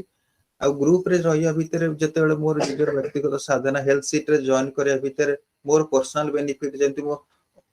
ଅସମୟରେ ବି ରହିକି କେମିତି ମୁଁ ସୁସ୍ଥ ହେଇକି ଯେମିତି, କାରଣ ବେଳେ ବେଳେ ଏମିତି ହୁଏ ଆପଣ କେତେ ରୋଗୀଙ୍କ ପାଖରେ ଯଦି ସେବା କରନ୍ତି ଆପଣ ନିଜେ ହିଁ ରୋଗୀ ହେଇଯାଆନ୍ତି। କାରଣ ଜାଣିବାଟା ଯେତେବେଳେ କମ ଥାଏ, ଆପଣଙ୍କର ସମ୍ଭାବ ଆପଣ ବି କେତେବେଳେ ରୋଗୀ ହେଇଯିବେ। ଆପଣଙ୍କୁ ବି ବହୁତ କନସିୟସ୍ ହେଇକି ଏସବୁ ଜିନିଷ ଗୁଡା କରିବାକୁ ପଡିବ। ଆଉ ଥାର୍ଡ ଟା ହେଲା ବହି ପଢିବାର ଆପଣଙ୍କର ସୁବିଧା ଟା କଣ, ଆପଣ କାହିଁକି ଏଇ ଜିନିଷଟାକୁ ଏଇ ଗ୍ରୁପରେ ଜୋରରେ କେମିତି କହନ୍ତି ବହି ପଢେ, ହୁଏତ ଏଇଟା ଆପଣ ବୁଝିପାରିବେନି, କିନ୍ତୁ ଏଟା କେବେ ନା କେବେ ଆପଣଙ୍କ ଜୀବନରେ କାମରେ ଲାଗିଯିବ। ଏଇଟାକୁ ଆପଣ ଚେଷ୍ଟା କରିବେ, ଅନ୍ତତଃ ଯେତେ ଦିନ ଏଇ ପରିବେଶରେ ଅଛନ୍ତି ନିଷ୍ଠା ସହିତ କିଛି କରନ୍ତୁ। ହୁଏତ ବେନିଫିଟ ଟା ଆପଣ ବର୍ତ୍ତମାନ ବୁଝି ପାରୁନାହାନ୍ତି, କିନ୍ତୁ ନିଶ୍ଚିତ ଆପଣ ଫ୍ୟୁଚରରେ ବୁଝିବେ। ଏତିକି କହି ମୋର ବକ୍ତବ୍ୟ ଶେଷ କରୁଛି। ରହିଲି ଆଜ୍ଞା, ଜୟ ଗୁରୁ। ପ୍ରତ୍ୟେକ ସୋପାନ ଦେଇ ଏଇ ନାମ ଧ୍ୟାନ ଅସୁବିଧାରୁ ପାରି କରେଇ ପୁଣି ଠାକୁରଙ୍କ ପାଖକୁ ନେଇଯାଉଛି। ଜୀବନରେ ବହୁତ ମୋଡ଼ ଆସେ, ସଚେତନତା ଭାବଟା ଯେ ମନ ଭିତରେ ଥାଏ, ତାହେଲେ ସେ ମୋଡ଼ଟା ମୋ ଠାକୁରଙ୍କ ପାଇଁ ନା ଅନ୍ୟ କିଛି। ଯଦି ମୋ ଠାକୁରଙ୍କ ପାଇଁ ତାହେଲେ ତ ନିଶ୍ଚିତ ଠିକ ଥିବ। ଏଇ ଡିସିଜନ ନେବାର ସୁବିଧା ହୁଏ ଯଦି ଆମେ ଧ୍ୟାନ କରୁ, କାରଣ ଆମକୁ ଗୋଟେ ସୂକ୍ଷ୍ମ ଭାବଟା ଏତେ ସହଜରେ ପାଇଯାଉ। ଯାହାର ଆଜ୍ଞା ନାମ ଧ୍ୟାନ ନାହିଁ ତା ଜୀବନଟା ଏଲୋମେଲୋ। ଆସିବ ଆଜ୍ଞା ସେଇ ସଚେତନ ଭାବ, ସେ ଆଜ୍ଞା ଇଗ୍ନୋର କରିବ ଗ୍ୟାରେଣ୍ଟେଡ। ଯାହାର ସେଇ ସଚେତନ ଭାବଟା ଗ୍ରୋ କରି କରି ଯାଉଛି ଡେ ବାଇ ଡେ କଣ୍ଟିନ୍ୟୁଟି ଯୋଗୁଁ, ଅଧିକା ବସିବା ଯୋଗୁଁ ଏବଂ କାର୍ଯ୍ୟରେ ସେଇ ନାମ କରିବା ଏବଂ କାର୍ଯ୍ୟରେ ଭୁଲଟା ଠିକଟା ଯାହା ବି ପର୍ଯ୍ୟାଲୋଚନା କରିବା ନାମ ଧ୍ୟାନରେ ଏବଂ ଷ୍ଟେପ ନବା, ଯେମିତି ଶାନ୍ତନୁ ଭାଇ କହିଲେ ଯେ ଭାଇଟି ରାଗିଗଲା ଆନନ୍ଦ ବଜାରରେ ଏବଂ ମୁଁ ତାକୁ କିଛି ମାନେ ମାନେ ପରେ ଯେମିତି ତାଙ୍କ ପାଇଁ ଡାଲା ପଠେଇବା କଥା, ଯାଇକି ତାଙ୍କୁ ବୁଝେଇବା କଥାଟା ହେଲା, ଏଇଟା କଣ ସତରେ ନାମ ଧ୍ୟାନ ନଥିଲେ ହବ? ଏମିତି କେତେ ଗାଳି ଗୁରଜ ଆମେ ଅଫିସରେ ବାହାରେ କରୁଛୁ ଆଜ୍ଞା, ଏବଂ କେତେ କମ୍ପ୍ଲିକେଟ ଲାଇଫଟାକୁ କରୁଛୁ, କେତେ ଶତ୍ରୁ ତିଆରି କରୁଛୁ, କେତେ ଏକୁଟିଆ ହଉଛୁ, କେତେ ଅଯୋଧା ତିଆରି କରୁଛୁ ଏବଂ ତାରି ପୁଣି ଦୋଷଟା ବି ଠାକୁରଙ୍କୁ ଦଉଛୁ, ନହେଲେ ବାପା ମାଙ୍କୁ ଦଉଛୁ, ନହେଲେ ଆଉ କୋଉ ଲୋକକୁ ଦଉଛୁ। କେବେ ମାନିବାକୁ ନାରାଜ ଆମର ଦୋଷ ଅଛି। କଣ ସତରେ ଆମ ଜୀବନ ପାଇଁ କିଏ ଦାୟୀ? ଯଦି ବୁଝି ହଉନି ନ ବୁଝନ୍ତୁ, ସମାଧାନ କେବଳ ନାମ ଧ୍ୟାନ। ଯେତିକି ଭାଇମାନେ ସେତିକି କରିଛନ୍ତି, ତାଙ୍କ ଜୀବନ ସରଳ, ସୁନ୍ଦର, ମଧୁମୟ ଏବଂ ବହୁତ କଣ୍ଟ୍ରୋଲ ହବ, ଗ୍ୟାରେଣ୍ଟେଡ। ଯେ ଯେତେ ଅଳ୍ପ କରିବ ସେ ସେତେ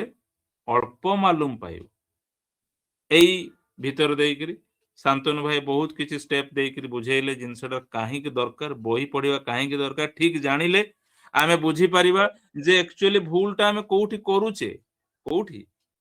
ନାମ ଧ୍ୟାନରେ। ଆଖି ଖୋଲିକି ଭାବିଲେ ହବ ନାହିଁ, କେବେ ଚାପିକି ଧରିବନି ସେଇ ଜିନିଷ।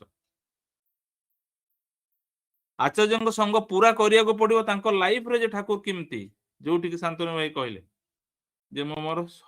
ୱାଇଫକୁ ସବୁ ଜିନିଷ ଦେଇଦିଏ। ଆରେ ୱାଇଫର ବି ତ ମାନ ଅଛି,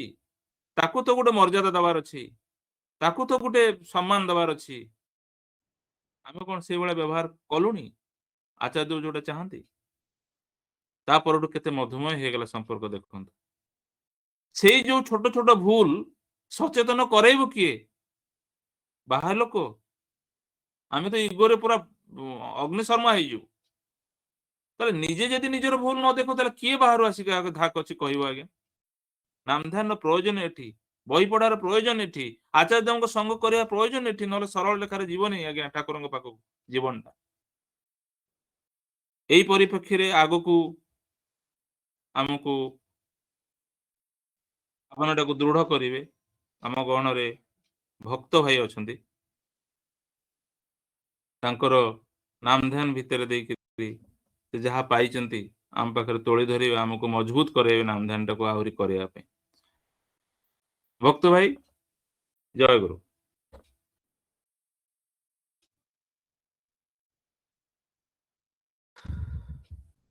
ଭକ୍ତ ଭାଇ ଅଛନ୍ତି କି? ଅନମ୍ୟୁଟ କରନ୍ତୁ। ଭକ୍ତ ଭାଇ ଅଛନ୍ତି କି? ଅନମ୍ୟୁଟ କରନ୍ତୁ। ଆପଣ ଚେଷ୍ଟା କରନ୍ତୁ ଅନମ୍ୟୁଟ କରିବା ପାଇଁ। ହଁ, ଅନମ୍ୟୁଟ କଲେଣି। ଭକ୍ତ ଭାଇ ଜୟ ଗୁରୁ, କୁହନ୍ତୁ। परम प्रेम परम दया श्री श्री ठाकुर चरण में कोटि प्रणाम। परम आराध्या जगत जननी बड़मां चरण कोटि प्रणाम। परम पूज्यपाद श्री श्री बड़दा चरण कोटि प्रणाम। परम पूज्यपाद आचार्य चरण में कोटि प्रणाम। भर्चुआल सत्संग उपस्थित भ्राता मातृमंडली समस्त को मोर रा जय गुरु। आज मु ବକ୍ତବ୍ୟ ରଖିବାକୁ ଯାଉଛି ତାହା ବିଶେଷତଃ ନାମଧ୍ୟାନର ଅନୁଭୂତି ଉପରେ। ଜୀବନରେ ଦୟାରୁ ଏହି ଅକିଞ୍ଚନ ମନୁଷ୍ୟ ଜନ୍ମ ପ୍ରାପ୍ତ ହେଇଛି। ଦୀର୍ଘ 1988 ମସିହାରେ ମୋର ଦୀକ୍ଷା, ମାତାଙ୍କର ଆଶୀର୍ବାଦ ଆଉ ସେମାନେ ଏହି ଶ୍ରୀ ଠାକୁରଙ୍କର ଦୀକ୍ଷା ଗ୍ରହଣ କରିଥିବା ହେତୁ ମୋତେ ଏଇ 6 କ୍ଲାସରେ ଦୀକ୍ଷା ପ୍ରାପ୍ତ ହେଇଛି। ଯେବେଠାରୁ ଦୀକ୍ଷା ପ୍ରାପ୍ତ ହେଇଛି ସେବେଠାରୁ ମନ ମଧ୍ୟରେ ଗୋଟେ ଉନ୍ମାଦ ଆଉ ଖୁସି ଯେ ମୁଁ ଠାକୁରଙ୍କୁ ପାଇଛି। ଆଉ କିଛି କିଛି ସମୟରେ ମନରେ ଭୟ ଆସେ, ଆଉ ନିଜର କିଛି ବି ଚରିତ୍ର ଦୁର୍ବଳତା ଯୋଗୁଁ କେମିତି ସେଇଠୁ ରକ୍ଷା ପାଇବି, ସେଥିପାଇଁ ବି ମୁଁ ଭାବିଛି ବା ଯେ ଠାକୁରଙ୍କ ନାମ କଲେ ସେଇ ବିପଦରୁ ମୁଁ ନିଶ୍ଚୟ ଲାଘବ ପାଇବି ଏବଂ ତା ମଧ୍ୟ ପାଇଛି। କିନ୍ତୁ ଯେ ଠାକୁର ଏ ମୋ ଜୀବନର ରକ୍ଷାକାରୀ, ସେଇ ସମୟରେ କାହିଁ ମୋ ମନରେ ଗୋଟେ ଚାଲି ଆସିଥିଲା। କିନ୍ତୁ ଠାକୁରଙ୍କୁ ବୁଝିବାକୁ ହେଲେ ଠାକୁର ଯେ ପରମ ବିଜ୍ଞାନୀ, ପରମ କାରୁଣୀ, ଯେ ସିଏ ଆମ ଜୀବନର ସବୁ କିଛି ଗୋଟେ ବହି ଯେମିତି ଗୋଟେ ପରେ ଗୋଟେ ପେଜ ଖୋଲି ଦିଆଯାଏ ଆଉ ତା ଭିତରେ ଗୋଟେ ଗୋଟେ ବିଷୟ ଲେଖା ହେଇଥାଏ। ସେଇ ଅଧ୍ୟାୟ ଗୁଡ଼ିକୁ ପଢ଼ିଲେ ଆମେ ସେଇ ବହି ବିଷୟରେ ଆମେ ବୁଝିପାରୁ ସେଟା କି ପ୍ରକାର ବହି। ତେଣୁ ଏଇ ଯୋଉ ଆମ ଜୀବନ ଗୋଟେ ବହି, ଆଉ ଏଇ ଜୀବନର ଅଧ୍ୟାୟକୁ ପଢ଼ିବାକୁ ହେଲେ ସେଇ ପରମ ପୁରୁଷ ଯେ ଜୀବନର ଜୀବନେଶ୍ୱର ଶ୍ରୀ ଠାକୁର, ତାଙ୍କର ଯୋଉ ବିଧି ନିର୍ଦ୍ଦେଶ ଯୋଉ ବ୍ୟବସ୍ଥା ଅଛି, ଯଜନ ଯାଜନ ଇଷ୍ଟବୃତ୍ତି ସ୍ୱସ୍ତୟିନୀ ସଦାଚାର, ତାକୁ ଏଇ 5 ଭିତରେ ସବୁ କରିବାକୁ ପଡ଼ିବ। ଜଣେ ଷ୍ଟୁଡେଣ୍ଟ ତାର ଜୀବନରେ ଯେମିତି ସେ ପଢ଼େ, ଲେଖେ, ସ୍କୁଲ ଯାଏ, ଟ୍ୟୁସନ ଯାଏ, ତାପରେ ଭଲ ପଢ଼ିଲେ ଶେଷରେ ସେ ବାର୍ଷିକ ପରୀକ୍ଷା ଦିଏ ଆଉ ତାର ରେଜଲ୍ଟ ଆସେ। ଆମେ ଯୋଉ ସତ୍ସଙ୍ଗ ହେଇଛନ୍ତି, ମୁଁ ଯୋଉ ଅବସ୍ଥାରେ ଥିଲି, ଖାଲି ଠାକୁରଙ୍କୁ ମୂର୍ଖ ଭାବରେ ଯେ ଠାକୁର ମୋର ଜୀବନ ଉଦ୍ଧାର କର୍ତ୍ତା, ମୁଁ ଠାକୁରଙ୍କୁ ଧରିଛି ଆଉ ସେ ମୋର ସବୁ କିଛି, ମତେ ସେ ଖାଲି ପାର କରିବେ, ମୁଁ ତାଙ୍କ ପାଇଁ କରେ ବା ନ କରେ, ମୋର ସେ ଜୀବନର ଗୋଟେ ଉଦ୍ଦେଶ୍ୟ ନେଇ ମୁଁ ଧରି ଚାଲିଛି ପିଲାଦିନ କାଳୁ। ସମୟ କାଳାନ୍ତରରେ ଯେତେବେଳେ ମୁଁ ଭୁବନେଶ୍ୱର ରହେ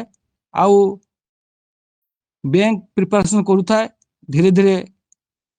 କୌଣସି କାରଣ ହେତୁ 2001ରେ ବ୍ୟାଙ୍କ ବୋର୍ଡ ବସିଲା, ଅନ୍ୟ ସବୁ ବେଶୀ କିଛି ବାହାରିଲା ନାହିଁ ବ୍ୟାଙ୍କରେ। ତେଣୁ ମୋର ମନରେ ଇଚ୍ଛା ହେଲା ଯେ ଏବେ ତ କିଛି ବାହାରୁ ନାହିଁ, ତାହେଲେ କଣ କଲେ ହବ। ଭକ୍ତ ଭାଇ ଟିକେ ମୁଁ ଡିଷ୍ଟର୍ବ କରୁଛି, ଆପଣ କ୍ଷମା ପ୍ରାର୍ଥନା କରୁଛି। ଏଥିପାଇଁ ଆମର ସମୟ ଅତିକ୍ରାନ୍ତ, କେବଳ ନାମଧ୍ୟାନ କହିକି ସାରିବା ଆମ 5 ମିନିଟ ଭିତରେ। ହୁଏତ ଆପଣ କୋଉଠୁ ଆରମ୍ଭ କରୁଥିବେ ସେଟା ଲମ୍ବି ଯାଇପାରେ, ସେଥିପାଇଁ ଟିକେ କ୍ଷମା ପ୍ରାର୍ଥନା କରୁଛି। ମତେ ଭଲ ଲାଗୁନି ଆପଣ କହିବା ପାଇଁ, କାରଣ ଆପଣଙ୍କର ବାଧାପ୍ରାପ୍ତ ହବ ବୋଲିକିରି। କିନ୍ତୁ ମୁଁ ଚାହୁଁଛି ଯେ ନାମଧ୍ୟାନ ଉପରେ କହିକି ଆମେ ସାରିଦେବା ସେସନଟାକୁ। ଆମେ 1.5 ଘଣ୍ଟାରୁ ଉର୍ଦ୍ଧ୍ୱ ହେଇଯିବ। ଠିକ ଅଛି। ଯେବେଠାରୁ ମୁଁ ନାମଧ୍ୟାନ ଯେ ଜାଣିଲି, ଯେ ମତେ ଯୋଉ 5 ମିନିଟ 10 ମିନିଟ କରୁଥିଲି ବା କେବେ 2 ମିନିଟ କରିକି ଇଷ୍ଟଭୂତି କରିଦିଏ, ଆଉ ତାପରେ ଆଉ ମୁଁ ଯେ ସେମିତି ଇଷ୍ଟଭୂତି କରିକି ମୋର ଡ୍ୟୁଟି ଯାଏ, ମୋର ନିଜର କାମ କରେ, କିନ୍ତୁ ସେଥିରେ ମାନସିକ ଶାନ୍ତି ବେଶୀ କିଛି ମିଳୁନଥିଲା। କିନ୍ତୁ ଯେତେବେଳେ ପାଢ଼ୀ ଭାଇଙ୍କ ସହିତ ସମ୍ପର୍କ ରହିଲି, ଆଉ ତାଙ୍କ ସହିତ ତ ଆଗେ ସମ୍ପର୍କ ବି ଥିଲା, ବହୁତ ଦିନ ଆଗରୁ ଥିଲା, ଆଉ ସିଏ ମତେ ଯେତେବେଳେ ଏଇ ବିଷୟରେ କହିଲେ ନାମଧ୍ୟାନ କଲେ ମଣିଷର କିଛି ଉନ୍ନତି ହୁଏ ଆଉ ତମେ ବି କିଛି କିଛି କର। ତେଣୁ ମୁଁ ଧୀରେ ଧୀରେ ଆଜି 5 ମିନିଟ, କାଲି 10 ମିନିଟ, କାଲି 15 ମିନିଟ, ଏମିତି କରି କରି କରି ଏବେ ମୋର ସେଇ ନାମଧ୍ୟାନର ପରିମାଣଟାକୁ ବଢେଇଛି। ତା ଦ୍ୱାରା କଣ ହେଲା ନା, ମୁଁ ଯଦି କୌଣସି ଗୋଟେ ସମସ୍ୟା ବା ଘରେର ପାରିବାରିକ ଯୋଉ ପିଲା ଛୁଆ ନେଇ ହଠାତ୍ କିନା ମୁଁ ରାଗି ଯାଉଥିଲି ଆଉ କିଛି ନା କିଛି ହାତ ଉଠେଇ ଦଉଥିଲି ମୋର ଛୁଆ ପିଲାଙ୍କ ପ୍ରତି, ସେଇଟା ଧୀରେ ଧୀରେ କମିଛି। ସେଇଟା ମତେ ଘରେ ହୁଏତ ଆମର ବାପା ମାନେ କହୁଥିଲେ ନା ନା ପିଲାଙ୍କ ଉପରେ ହାତ ଉଠେଇବା ଦରକାର ନାହିଁ, କିନ୍ତୁ ସେଇଟା ଏବେ ମୁଁ ଚେଷ୍ଟା କରୁଛି ଯେ ଆଜି 15 ଦିନ ହେଲା କି ମାସେ ହେଲା ମୁଁ ତାଙ୍କ ମାନଙ୍କର ହାତ ଉଠେଇନି କି ଗାଳି ଗୁଲଜ କରୁନି। ଯଦି ସେ ଗାଳି ଗୁଲଜ କରୁଛି କିନ୍ତୁ ହାତ ଉଠଉ ନାହିଁ ପିଲାଙ୍କ ଉପରେ, ବା ସେମାନଙ୍କୁ ବୁଝଉଛି ଯେ ଏଇଟା କଲେ ଏଇଟା ହବ ବୋଲି। ନାମ ଧ୍ୟାନ କଲେ ତାଙ୍କ ସହିତ ମୋର ଠାକୁରଙ୍କ ସହିତ ଯୁକ୍ତ ହବାର ଯୋଉ ଭାବ ପ୍ରବଣତା ଆହୁରି ବଢିଯିବ, ଏବଂ ମୋର ନିଜର ଯୋଉ ଭିତରେ ଯୋଉ କ୍ରୋଧ ଆସୁଛି ବା ମନ ଯୋଉ ଭାବନା ଆସୁଛି ତାହାର ଅଙ୍କୁଶ ଲାଗିବ। ତେଣୁ ନାମ ଧ୍ୟାନ ଉପରେ ନିଶ୍ଚିତ ମଣିଷର ଗୋଟେ ବ୍ରେକ୍, ଆଉ ମଣିଷ ଯଦି ତାକୁ କଣ୍ଟିନ୍ୟୁ କରେ ତାର ସୁଫଳ ଅଛି। ଏବଂ ଛୋଟ କଥାଟେ ମୁଁ କହୁଛି, ଏବେ ମୁଁ କିଛି ଦିନ ହବ 6-7 ଦିନ ହବ କେଉଁଝର ଯାଉଥିଲି ରାସ୍ତାରେ, ଆଉ ଏଇ ଯିବା ଭିତରେ ଜଣେ ଡ୍ରାଇଭର ନେଇଥିଲି, ସେ ହୁଏତ ଭଲ ଡ୍ରାଇଭିଂ କରୁନଥିଲେ, ଆଉ ସାଇଡରେ ଜଣେ ଗୋଟେ କାର ବାଲା ଆସିଲେ, କାର ବାଲା ସ୍ପିଡ କରି ଆସିଥିଲା, ଆମ ଗାଡି ବି ସ୍ପିଡ ଥିଲା, ଆଉ ଡାହାଣ ପଟରେ ମୋର ଗୋଟେ ସେ ଟ୍ରକ୍ ଆସି ପହଞ୍ଚୁ, ସିଏ ବି ସ୍ପିଡ ଥିଲା। ତେଣୁ ଆମେ ଟିକେ ବଞ୍ଚି ହୋଇ ଯାଇକି ଟିକେ ଯୋଉ ଲେଫ୍ଟ ସାଇଡ ଆସିଲୁ, ଅନ୍ୟ ଯୋଉ ଲେଫ୍ଟ ସାଇଡରେ କାରଟା ଥିଲା ସେମାନେ ଭାବିଲେ ସେମାନେ ତଳକୁ ପଳେଇଯିବେ। ତେଣୁ ସେମାନେ ବହୁତ ପିଲାଳିଆ ଲୋକ ଥିଲେ, ସେମାନେ କ୍ରୋଧିତ ହେଲେ, କ୍ରୋଧ ହେଇକି ଆମ ଗାଡିକୁ ଯାଇକି ଆଗରେ ଛେକିଲେ। ତାପରେ ସେମାନେ ବହୁତ ଗାଳି ଗୁଲଜ କଲେ ଯେ କେମିତି ଡ୍ରାଇଭର ଆଣିଛ, ମଦ ପିଇଛି। ତାପରେ ଆମେ କିଛି ସେଥିରେ ରିଆକ୍ଟ ହେଲୁନି, ଆମକୁ ଠିକ ଅଛି ଯାହା କରିବା ସେ ଦେଖାଯିବ, କିଛି ବ୍ୟସ୍ତ ହେଲିନି। ତାପରେ ଧୀରେ ଧୀରେ ପୋଲିସ ଗାଡି ଆସିକି ସେ ସମସ୍ୟାର ସମାଧାନ ହେଲା, ଆମେ ବି ଆରାମସେ କେଉଁଝର ଯାଇ ପହଞ୍ଚିଗଲୁ। ତେଣୁ ଆମେ ଯେ ବ୍ୟଥିବ୍ୟସ୍ତ ହେଇଯାଉ କୌଣସି ସମସ୍ୟାକୁ ନେଇକି, ଆଉ ସେଥିରେ ଗୋଟେ ଅଙ୍କୁଶ ଲାଗେ ଏବଂ ନିଜର ସମସ୍ୟାର ଯୋଉ ସମାଧାନଟା ଆଉ ନିଜର ଗୋଟେ ଖୋଜି ମଣିଷକୁ ଖୋଜି ପାଏ।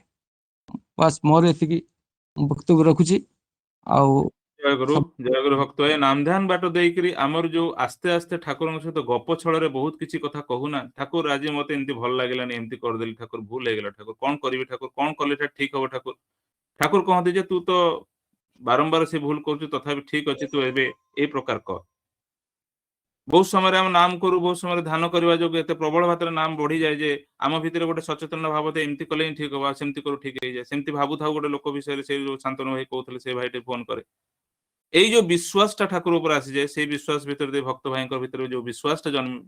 ଉପରେ ପ୍ରବଳ ଥିଲା ଯେ ନାଇଁ କିଛି ହବନି, ଆମେ ଠାକୁରଙ୍କୁ ଧରି କିଛି ଖରାପ କାହାର କରୁନୁ, ଭଲ କରୁଛୁ, ମଙ୍ଗଳ କରୁଛୁ। ଏବଂ ଠାକୁରଙ୍କୁ ନେଇକି ଜୀବନରେ ଆମେ ସବୁବେଳେ ସଚେଷ୍ଟା କରୁଛୁ ଯେ କେମିତି ଜୀବନଟାକୁ ତାଙ୍କୁ ନେଇକି ବଡ କରିବୁ, ଆମର କିଛି ଅମଙ୍ଗଳ ହବନି। ଧ୍ୟାନ କରିବା ଭିତରେ ଦେଇକି ଲମ୍ବା ସମୟ ଧରିକି ଏ ପ୍ରକାର ହେଲେ ନା, ଆମର ଗୋଟେ ଯେମିତି ଗୋଟେ ଆପଣ ଫିଲ୍ କରନ୍ତୁ ଯେ ଆମେ ଯୋଉ ମିସେସ୍ ମାନେ ଅଛନ୍ତି, ସହଧର୍ମିଣୀ ମାନେ ଅଛନ୍ତି, ଏଇ କାମଟା କଲେ ମୋ ସହଧର୍ମିଣୀ ରାଗିବ, ଏଇ କାମଟା କଲେ ସହଧର୍ମିଣୀ ଖୁସି ହବ, ଏଇ କାମଟା କଲେ ମୋ ପିଲା ଖୁସି ହେବେ, ଏଇ କାମ କଲେ ମୋ ବାପା ଖୁସି ହେବେ। ଆମେ ଜାଣୁ ତ, ଆମେ ନିଶ୍ଚିତ ଜାଣିପାରୁ, ଇନ୍ ଆଣ୍ଟିସିପେସନ ଆମେ ଏଇ କାମଟା କରିଦେଲେ ଗାଳି ପଡିବ ଆମକୁ। ଏଇଟା ସମସ୍ତଙ୍କ ଘର ଘଟଣା ଜାଣିଛନ୍ତି। ଏଇ ଟାଇପ ର ହବା ଦରକାର ଯେ ଠାକୁରଙ୍କ ସହିତ ବାର୍ତ୍ତାଳାପ, ଏଇ ଟାଇପ ର ହବା ଦରକାର ଠାକୁରଙ୍କ ସହିତ ଆଲୋଚନା, ଏଇ ଟାଇପ ର ହବା ଦରକାର ମନ ଖୋଲାର ଭାବ ସେଇ ନାମ ଧ୍ୟାନରେ, ଯେ ଠାକୁର ଆମକୁ ମନା କରୁଛନ୍ତି ଇଗ୍ନୋର କରିବାନି, ଠାକୁର ଏଇଟା କରିବାକୁ କହୁଛନ୍ତି, ଏଇଟା କରିଦବା। ଏଇଟା ଯଦି ଆମେ ଗୋଟେ ସମୟ ସିନା ଦେଲେ, ଗୋଟେ ଠାକୁରଙ୍କ ପାଖରେ ଗ୍ୟାରେଣ୍ଟେଡ ଟାଇମ ଏଭ୍ରିଡେ ଦେଲେ, ତାହେଲେ ତ ଠାକୁରଙ୍କର ମନୋଭାବ ଟା ଆମ ଭିତରେ ଗୋଟେ ବଡ ଜୋର କ୍ରିୟା କରିବ। କିନ୍ତୁ ଘରେ ସମସ୍ତଙ୍କ ପାଇଁ ଆମେ ସମୟ ଦଉଛୁ ଆଜ୍ଞା, ସବୁ ଗୁରୁ ଭାଇ ମାନଙ୍କୁ ସମୟ ଦଉଛୁ, ମନ୍ଦିରକୁ ସମୟ ଦଉଛୁ, ଘରେ ବାପ ମା ସମସ୍ତଙ୍କୁ କିଛି ନା କିଛି ସମୟ ଦଉଛୁ, କିନ୍ତୁ କେହି ନଥିବେ ଅନ୍ତରରେ, କେବଳ ଠାକୁର ଥିବେ ଆଉ ମୁଁ ଥିବି, ଏବଂ କେବଳ ଗପ ଚାଲିଥିବ, କେବଳ କହିବା ଚାଲିଥିବ, କେବଳ ବାର୍ତ୍ତାଳାପ ଚାଲିଥିବ। ଠାକୁର କହୁଥିବେ, ଆପଣ ନିଜେ କହୁଥିବେ ଏଇ ଦୀକ୍ଷା ପତ୍ର କାର୍ଯ୍ୟକ୍ରମ ଆଚାର୍ଯ୍ୟ ଏଇ ଘଟଣା କରିବାକୁ କହିଛନ୍ତି, ପକାନ୍ତୁ ଆପଣ ଏବଂ ଭାବନ୍ତୁ ଯେ ପ୍ରତ୍ୟେକ ଦିନ କଣ ଆପଣ ଏମିତି ଗପୁଛନ୍ତି ଠାକୁରଙ୍କ ସହିତ। ଆମେ ତ ଠାକୁରଙ୍କୁ ନିଜର କରିନୁ, ନିଜ ଲୋକଙ୍କୁ ନିଜର ବେଶୀ କରିଦେଲୁ ଆଜ୍ଞା। ଆଉ କେତେବେଳେ ମାଗିବାର ସାହସ ଅଛି, କଣ ତାଙ୍କୁ ମାଗିପାରିବୁ? ଏଇ ନାମ ଧ୍ୟାନ ବାଟ ଦେଇକି ବିଶ୍ୱାସ ଆଣନ୍ତୁ। ମନ ଭିତରେ ଯେମିତି ନାମ ଧ୍ୟାନରେ କହିବା ହବ ନା, ଦିନ ଆସିବ ବର୍ଷ ବର୍ଷ ଧରିକି ନାମ ଧ୍ୟାନ କଲା ପରେ ଆପଣ ଚିନ୍ତା କରିବେ, ସେ ସ୍ଥୂଳ ଚକ୍ଷୁରେ ବି କହିବା ଆରମ୍ଭ ହେଇଯିବ ଠାକୁରଙ୍କୁ, ଠାକୁର ଠାକୁର ଭୁଲ କରିଦେଲି, କଣ କରିବି ଠାକୁର, ନା ଡାଲ ପଠା। ସେ ଶାନ୍ତନୁ ଭାଇ ଯେମିତି ଡାଲ ପଠେଇଲା, ଡାଲ ପଠା। ସେଇ ଯେମିତି ଭକ୍ତ ଭାଇ କହୁଥିଲେ ନା, ରାଗି ଯାଏ ହାତ ଉଠିଯାଏ, 15 दिन हाथ उठिनी ना सबु अहंकार लोभ प्रवृत्तिर उद्धाम आख्यांका सबु आस्ते आस्ते दुर्बल झड़ी पड़ो आगे भरोसा रखु नाम ध्यान अधिका बढ़ातु समय दिंतु ठाकुर सहित गप करंतु भूल जहा होची ताको परिमार्जित करने पे जहा चिंता आनिबे नाम ध्यान ने सबु एक्सेप्टेड कहा भूल देखिबार नहीं हेले निज भूल बड़ हबो एई सिंपल प्रिंसिपल नहीं आगंतु देखंतु बदलुची कि नहीं मो जीवन गुड़ाए बदलुची कहले सरीबनी तो परे कहबा ठीक अछि आज जुगल भाई शांतनु भाई भक्त भाई नाम ध्यान विश्वास टाक प्रबल मात्रा जागृत करैचंती एई जे विश्वास नहीं कि आमे आगो को चलिबा ए कान रे पुरई से कान रे काढिबा सत्संग रे जेमति हुए सेमति दया करी करिवे नाही 5 मिनिट नाम ध्यान करथिले 50 मिनिट नाम ध्यान करंतु मु कहिबिनी 10 मिनिट नाम ध्यान करतु एटी पाड़ी भाई कहूची आगे 50 मिनिट करंतु 50 करूथिले आगे 1.5 घंटा करंतु केमिति चालाकी रे समय टाकू सेव करिवे पारालाली अधिका काम करी समय बंचेइबे आउ नाम ध्यान करिक ठाकुर को बहुत कथा कहिबे ठाकुर को समाधान पाई बहुत काम करिक ठाकुर को जणेबे ए प्रक्रिया चालू आचार्य जोटा कहिसंती तापर देखंतु रंग कोन होउची रंग केमती बदलुची केते विश्वास जन्मुची ठाकुर ऊपर आ विश्वास जों केते पारी पाई जाउचंती एई प्रक्रिया रे आजिर सेशन शेष होउची आगो को ए प्रकार चालू रहिबो आपण मानकर मंगल हो आपण माने चेष्टा रे अधिक आगांतु एथि पय आमे पछरे एई भला सेशन करूचु विभिन्न विभिन्न टेस्ट विभिन्न विभिन्न अनुभूति नहीं आपण विश्वास टाको बड़ करिया चेष्टा करूचु आपण करंतु एथि पय सुनंतु नुहे परिशेष रे समस्तंकर मंगल प्रार्थना करी रहउची जय गुरु।